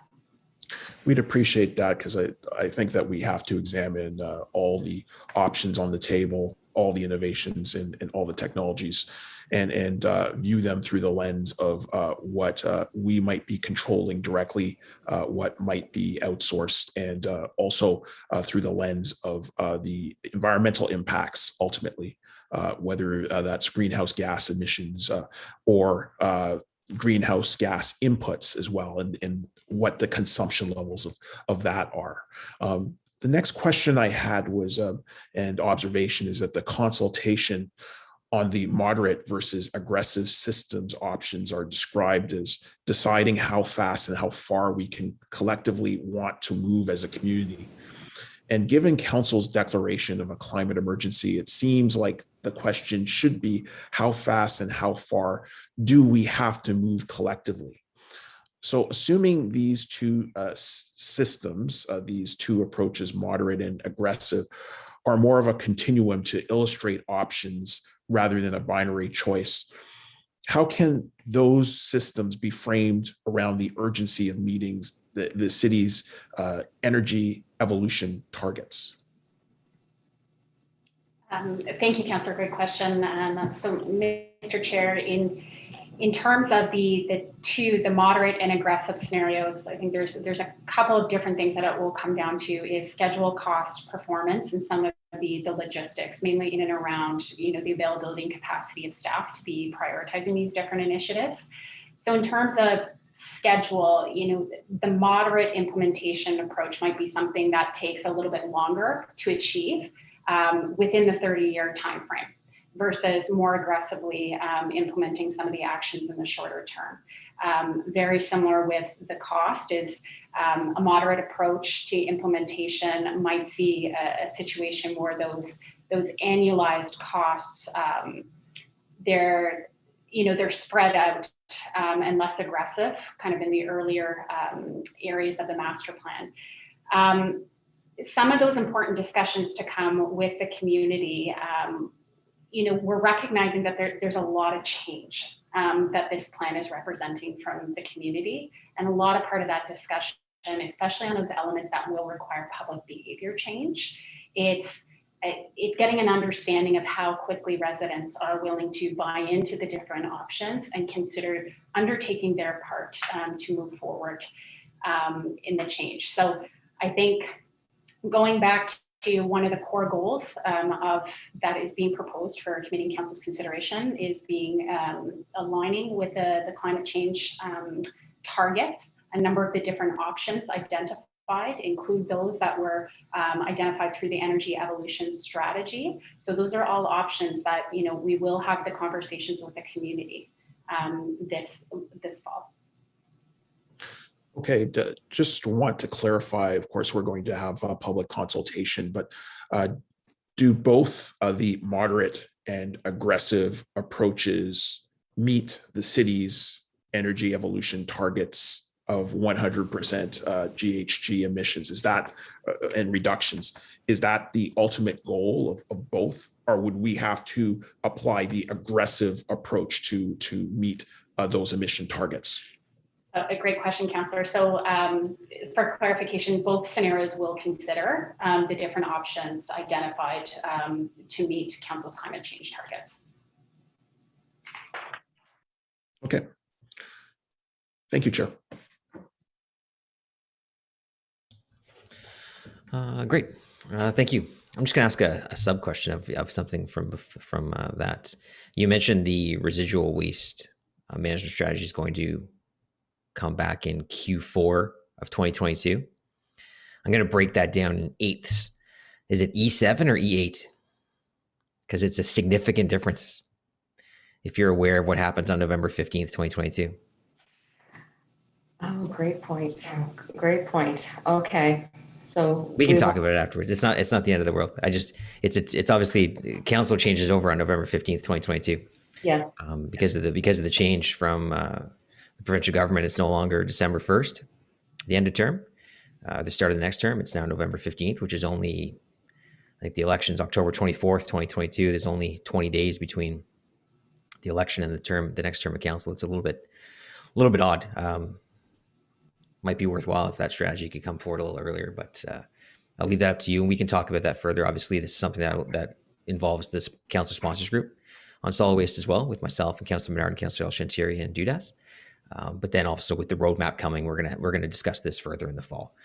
So that's good. I appreciate that. I don't see any other questions from members of a committee. Really want to thank committee members today. I think your engagement, thoughtful engagement, questions all quite pertinent and very, very good to the discussion, very helpful for our staff and our team that's leading this. Shelley, Nicole, phenomenal job, as always. Been great to work with you on this file for the last couple of years, and looking forward to, well, the whole strategy comes next term, but looking forward to seeing it the rest of this term. So thank you. I don't have any other, again, so no other questions from committee. Let me just bring my agenda back up on the screen. Got like 6,000 windows open. Oh, there it is. Okay, so, first, the amendment from, has everyone reviewed that? Everyone's okay with that minor technical amendment? Okay, good. Appreciate that. So on that amendment, is that carried? Carried. Okay. And then the plan itself, so that Standing Committee on Environmental Protection, Water and Waste Management recommend that Council, 1, approve the vision statement, guiding principles and goals of the solid waste master plan as described in this report and outlined in supporting document 1, and 2, receive the solid waste master plan phase 2 report and supporting documents relating to the City of Ottawa's long-term waste management strategy, waste management needs, and the high-level long list of options to meet future needs, and the evaluation process to evaluate the options as attached in document 2 through 4 for information. Is that carried as amended? Carried. Thank you very much. So we move on to item 2, which is the same cast of characters. We still have Shelley here with us. Item 2 is Solid Waste Services 2023 Residential Curbside Collection Contract Procurement Strategy. So I imagine Shelley will cue this up, but you'll recall a couple years ago, we did extend the contracts. We're still operating under the contracts from 2012. And we did extend those contracts. And this is before us again to do the same. And I'll allow Shelley to explain that, their rationale, and what those options are. Thank you, Chair. So as mentioned today, we're presenting our recommendation for the 2023 Residual Curbside Collection Contract Procurement Strategy. So staff are recommending an approach for our curbside collections contract that gives council flexibility as we move forward with the solid waste master plan while ensuring uninterrupted collection services to residents. Staff's recommendation is being made with several factors in mind, including the uncertainties around the provincial transition to IPR for the Blue and Black Box program, the impacts of the COVID-19 pandemic on both the residential waste streams and the market conditions affecting equipment lead times, as well as the alignment between the solid waste master plan timelines and the desire of council to implement recommended changes as soon as possible. Next slide, please. Through the residential curbside collection contract, the city is responsible for the curbside collection of blue and black box recyclables, green bin organics, leaf and yard waste, garbage, and bulky items from approximately 294,000 residential homes as required and regulated by provincial legislation. The city also provides curbside collection services to 190 city-owned facilities, 550 small businesses through the city's Yellow Bag program, and approximately 240 schools with green bin collection through the city's Green Bins in Schools program. Next slide, please. It costs on average approximately $44.6 million a year to collect waste under the current contract, which includes both single-family and multi-residential homes receiving curbside collection services. The city is split into 5 zones to facilitate the collection. 3 are managed by Miller Waste, and 2 zones are serviced by our in-house collection group, which includes the downtown core. The service levels for our current collections contract are based on those established and approved by council in 2011. As the chair mentioned, in 2019, we received approval for a 3-year sole source contract that began on June 1st, 2020. We have completed the first year of this contract, and it is set to expire on June 4th, 2023. Council approval is required today for staff to negotiate and award contracts by Q3 2021 so that service providers have sufficient time to procure collection equipment ahead of the June 5th, 2023 start date. Next slide, please. As staff are preparing for the approach for the current contract, as presented in the staff report, we took into account 3 key considerations in an options analysis process. The first was the transition to IPR for the provincial Blue Box program. The final Blue Box regulations were released on June the 3rd. Staff are currently reviewing them to understand the impacts. We want to make sure that our residents continue to receive curbside services for all streams: garbage, organics, bulky, leaf and yard, and recycling. The timing of the transition in the regulation indicates that the City of Ottawa must transition to IPR on July the 1st, 2023, but the details of what that looks like are still unknown. Staff also consider the timing to implement policy changes from the Solid Waste Master Plan. Committee also considered the Solid Waste Master Plan Phase 2 report today. We will be bringing to Council by early Q2 2022 the Phase 3 of the Solid Waste Master Plan, and then again in Q1 2023 to present the draft strategy and the 5-year implementation plan. Lastly was the current market conditions, including both the supply chain and the COVID-19 impacts. Typically, the standard industry lead time to procure collection equipment once contracts have been awarded could be up to 18 months. COVID-19 has had impacts on the supply chain, and contracts need to be awarded as soon as possible to mitigate the risk of collection equipment delays. We have also seen a volumetric shift of industrial, commercial, and institutional waste to the residential waste stream, with more residents working from home as a result of the pandemic and stay-at-home orders. We're not sure if this trend will continue, which could have long-term impacts on our waste collection system and contracts. Analysis to understand the impacts to our collections contract will need to be done once we return to our new normal. This cannot be done in time to issue a contract for 2023. These considerations all pose a form of risk. Typically, these can be mitigated through options included in the contract. With more variables comes increased costs, and these would be borne by the city. Therefore, the longer the contract, the higher financial burden the city could bear. Next slide, please. Based on the key considerations, the city has 2 options: to issue a tender for a standard 5-year competitive contract with 2 one-year extension options. This would run until at least June the 4th, 2028, and if we exercise those 2 one-year extensions would take us to June the 2nd, 2030. The second and recommended approach is to issue a 2-year sole source contract with our existing service providers that would lead to the benefits which I'll detail further for you in the next few slides. Next slide, please.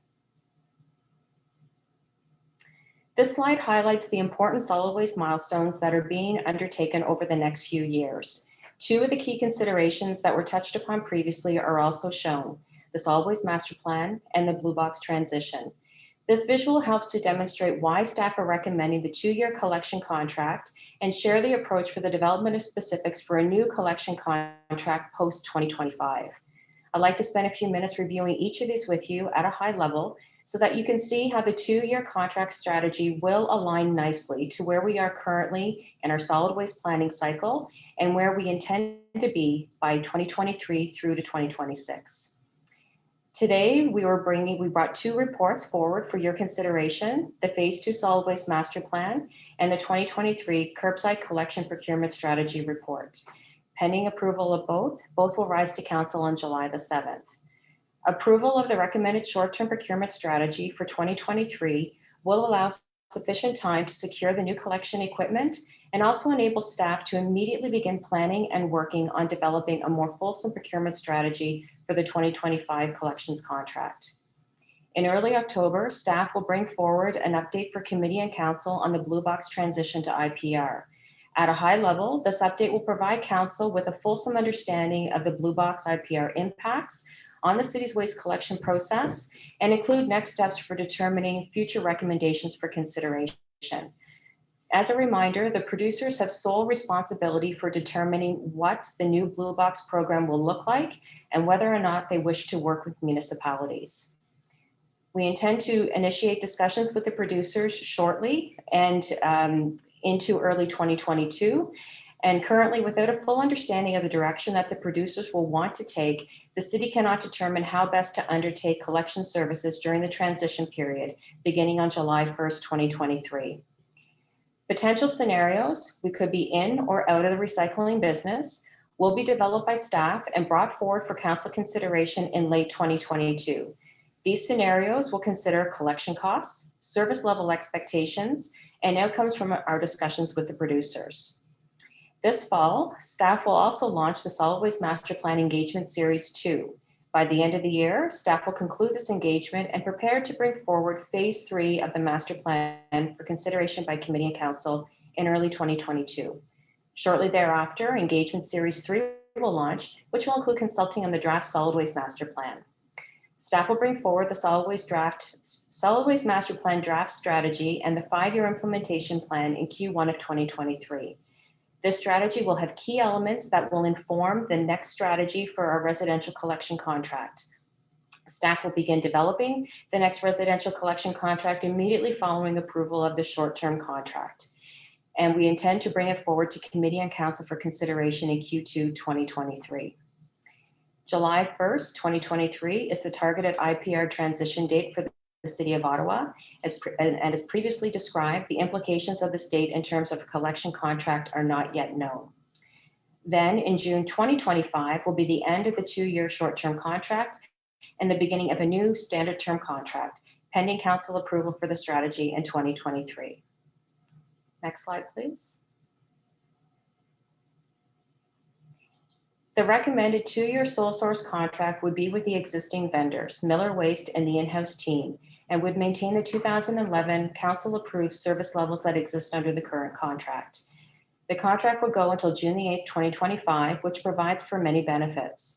Alignment with the Solid Waste Master Plan milestones, providing council with the ability to implement desired outcomes beginning in 2025 and earlier, compared to if the city were to issue a longer-term contract beginning in 2023. Alignment with the anticipated full provincial transition to IPR in 2026, while providing flexibility to make earlier contract amendments if required. Known financial impacts for curbside residents based on the recent vendor pricing submissions for the 2-year contract term. This provides staff with known pricing for which to enter into discussions with producers for the collection of blue and black box materials, should this be the direction given by council. Sufficient time to procure new collection equipment, mitigating potential service disruptions to residents. And finally, providing more time and resources to consider the implications of IPR, the Solid Waste Master Plan, and to execute a service level options review, all of which would be used to develop the long-term procurement strategy for the next curbside collection contract, targeted to be procured in 2023 for a June 2025 start date. While this approach has many benefits, there are a few risks to consider, including the consideration that any major and desired changes stemming from the Solid Waste Master Plan or its component projects would need to wait until June 2025. While we raise this as a risk, it's understood that it can take 18 months to 2 years to see behavioral change. Staff are confident that we can start incorporating council-approved curbside diversion options and possibly other policy options prior to the contract rollout, using this time to educate residents on the changes first. The potential for some operational and financial risks associated with IPR transition, including we still may need to make contract modifications if IPR transition impacts the current blue and black box services prior to 2025 within the short-term contract. And because we didn't do a competitive tender, there is some uncertainty that we received the best value for the city when compared to a 5-year competitive bid with multiple off-ramps. It's worth noting, however, the short-term approach is being recommended in order to mitigate increased financial risk to the city over a longer period due to the many unknowns associated with IPR. Next slide, please. The report is recommending that council delegate authority to staff to negotiate, finalize, and execute a 2-year residential curbside collection contract with each of the existing curbside vendors. Based on the binding prices from the 2 vendors, we anticipate a 5.6% increase of $8.50 in 2023 to the average homeowner, and a 3.4% increase of $5.10 in 2024. The cost in 2023 includes the pricing of the current 3-year contract that ends on June 4th and the cost associated with this 2-year sole source contract. It's expected that under both a short and a standard term contract, costs will increase. Information from the 2018 RFI process and current analysis done by staff have confirmed the cost increases to be reasonable in comparison to the current market. noting also that the cost increase for the proposed short-term contracts is less than the increases seen under the current term contract. Any off-ramps added into the contracts, for example, to accommodate the IPR transition, pose more risk to the provider and in turn increase the costs, which are borne by the city. Therefore, the longer contract would result in higher prices for a longer period of time. That is why staff, upon receiving pricing from our current vendors and having assessed the impact of current unknowns, continue to recommend a short-term contract to mitigate any increased costs. We understand from colleagues in other cities who have put out standard term contracts that they have experienced higher prices. One such example is an over 10% increase year over year for a three-year contract. Next slide, please. The in-house group has identified the need to procure 22 replacement vehicles and 2 additional vehicles for growth in Zone 5. Before procuring this equipment, staff will evaluate lease and purchase options to determine the best path forward to mitigate the risks of IPR and reduce the cost over the term of the contract. If the best option is to lease, there'll be no 2022 capital budget implications, as well as no 2021 nor 2022 operational budget impacts, since these contracts start in 2023. Operating budget impacts for 2023 and beyond will be incorporated in the draft operating budgets for each respective year, subject to annual inflationary and growth increases per year per the terms and conditions of the contract. If purchasing, funding will be requested as part of the 2022 budget process in the 2022 Municipal Fleet Vehicle and Equipment Replacement and Growth Plan, which is published as information supplemental to the budget. The procurement of these new vehicles, combined with the previously purchased new vehicles in 2019, will help to mitigate and reduce significant fleet maintenance costs over the term of the proposed 2-year contract. Next slide, please. Therefore, we're recommending that Council delegate authority to the General Manager of the Public Works and Environmental Services Department to negotiate, finalize, and execute a short-term 2-year residential curbside collection contract with each of the existing curbside collection service providers, including the in-house group, in accordance with the procurement bylaw, section 22(1)(d). With this approval, we will finalize and execute contracts with vendors by Q3 2021. Additionally, we will procure required equipment based on the best option to minimize costs and reduce risks over the term of the contract. Some other key deliverables going forward will be understand the implications of IPR and communicate these with Council as soon as possible. Develop a plan for the service level options review. Continue work on the solid waste master plan with a target to bring the draft and 5-year implementation plan forward to Council consideration in Q1 2023. All of which will inform the development of a fulsome procurement strategy for the 2025 curbside collection contract that solid waste staff will begin working on immediately following approval of the short-term strategy and bring forward for Council consideration in the middle of 2023. Next slide, please. Thank you, Mr. Chair. Thank you. Questions from committee members or anyone? Councillor Egli. Thank you, Mr. Chair. Just a quick question. Is there any legal risk to the city from other players in the industry if we go straight to a sole source as opposed to going out for a public procurement? Short answer, no. Long answer, Nas? Yes, Mr. Chair. At this point, we haven't identified any legal impediments to this approach that staff are recommending. Okay, thank you.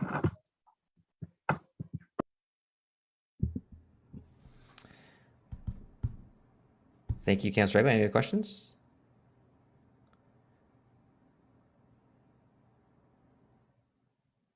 Any other questions? Going twice? Any other questions? Going 3 times? No? All right then. Thank you for that very thorough presentation, quite detailed, and obviously answered questions before they were even asked. So the recommendation before us then is that the Standing Committee on Environmental Protection, Water and Waste Management recommend that Council delegate the authority to the General Manager of Public Works and Environmental Services department to negotiate, finalize, and execute a short-term 2-year residential curbside collection contract with each of the existing curbside collection service providers, including the in-house collections group, in accordance with section 1D of the procurement bylaw and as described in this report. Is that item carried? Carried. Carried. Great. Carried. Thank you. Now that brings us to the end of our regular agenda. We do have, I mentioned at the start of this meeting, a motion. It's worked its way down my inbox to add an item for discussion with a subsequent direction of staff. So the item to be added, because I can't just bring forward a direction without actually having an item on the agenda. The item to be added would be an update on the city's response to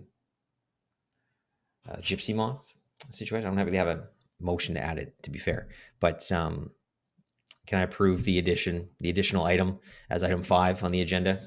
Yeah, approved. All right, thank you. And then with that, we have a direction to staff, and I believe this is coming from, there's no name on this report in front of me, but I believe it's coming from Councillor King. Yes, it is, Chair. Okay, did you want to go ahead and introduce the direction? Absolutely. Well, as we know, the city has been affected by the infestation of moth caterpillars. They've been very voracious, and they've been really in multiple neighborhoods throughout my ward, and I know throughout the city. And we've heard much concern from residents to ensure that the city on a go-forward basis has a strategy and plan with dealing with infestations. We know, according to some of the reports that I've received from city staff, that we're probably now at the end of this infestation, but we know with climate change and with the waves of infestations that happen, that we most likely will be seeing a reappearance of the moths next year. So as a result, listening to both citywide organizations and as well concerned community organizations within my ward, I've brought a direction to staff for the committee's consideration. Whereas Ottawa's tree canopy is an important asset in combating climate change and supporting the physical and mental health of residents, and whereas Ottawa has experienced a moth infestation at higher than anticipated rates in 2021, defoliating many mature trees on both public and private property.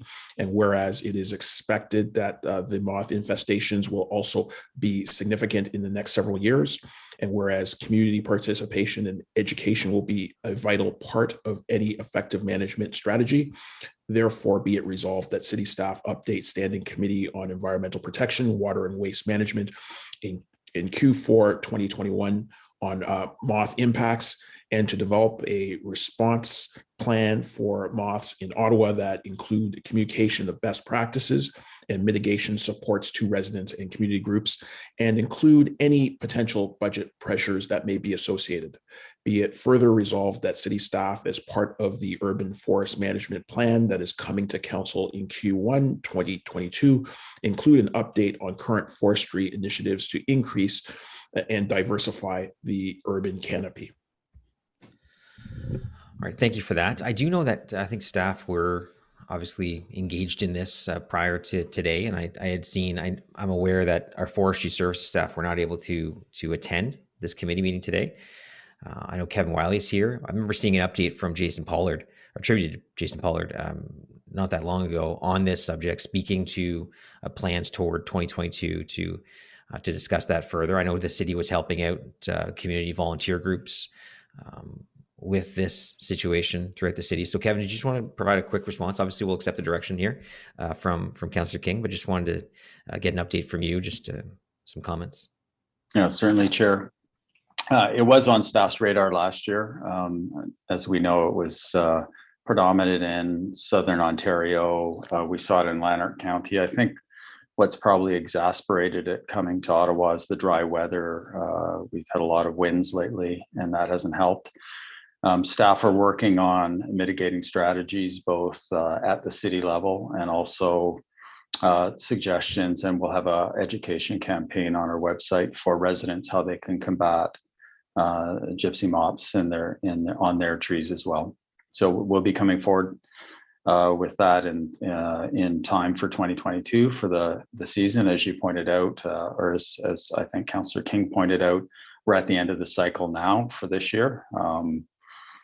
And we have also identified a budget pressure. We're preparing for our budget deliberations. We've already identified a budget pressure in our budget submissions that we'll be coming forward with.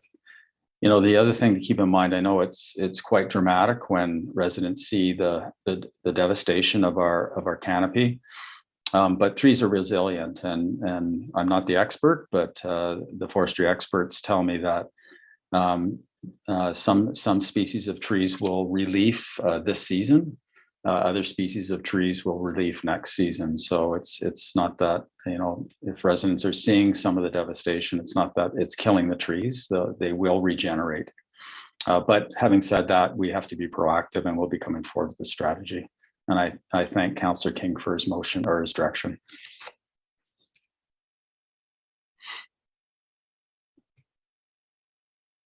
Thanks. And I think I know Councillor Menard was involved in that discussion as well. So appreciate that, Kevin, and Councillor King, Councillor Menard. So staff, of course, obviously accept that direction from the councillor. It doesn't need to be voted on. So thank you. Just slide back to my agenda. Just Chair, if I could. Yeah, go ahead. Quick, thank you. Just a quick question to staff. I'm seeing the burlap all over the trees in my ward, pretty much all my parks, and a lot of my residents taking action that way. If there's one piece of advice you could give to residents now, I know we're kind of more at the tail end of this, but if there's a piece of advice staff could give to residents, what would that be to help combat this if they have the means, the time, and the ability to do it? And because, you know, certainly sending out newsletters. We got our own site on these moths. I think LDD moths is the term people are using, but that's something that I'm hoping we can point out to the public what they can do and where we can point them to. Yeah. Thank you, Chair. Obviously wrapping with burlap is effective. Spraying with soapy water also is when you have clusters of them, is also effective.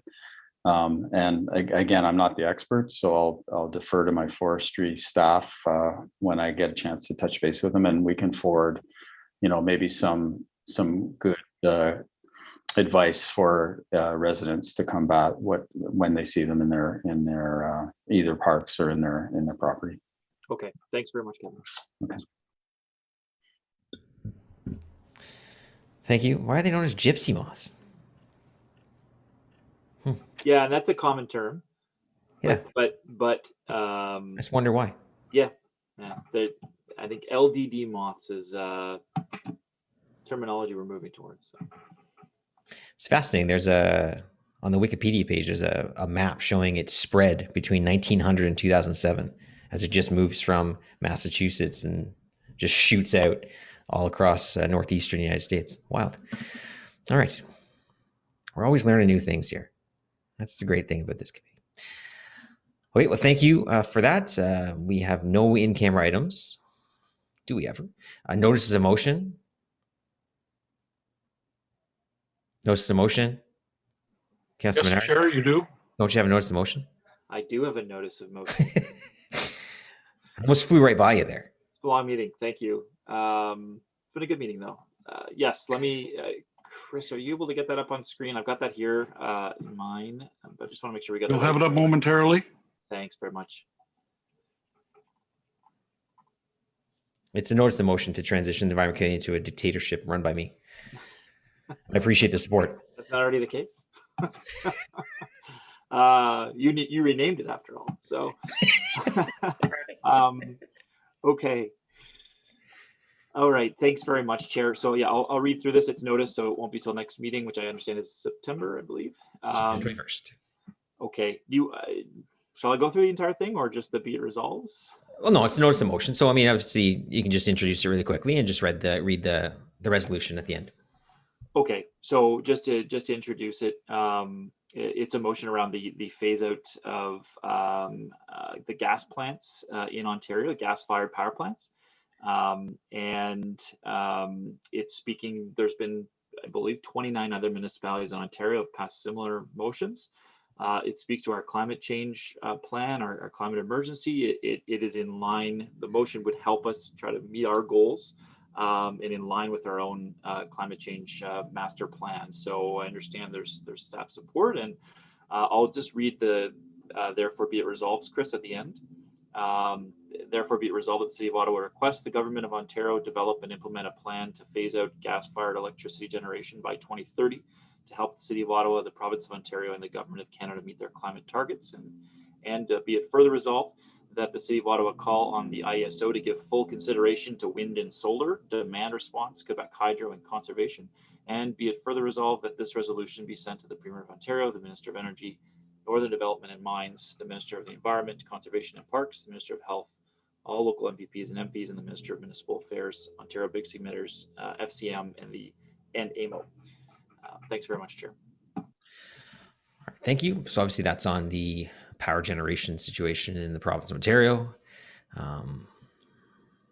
So that'll come back to, again, that'll be in front of committee in September. So this fall. I know I've had discussions about that previously with Hydro Ottawa, so they might have some comment on it, but I mean, they're obviously welcome to attend committee and discuss, provide comment on that when the time comes. Other notice of motion, I'm not aware of any inquiries.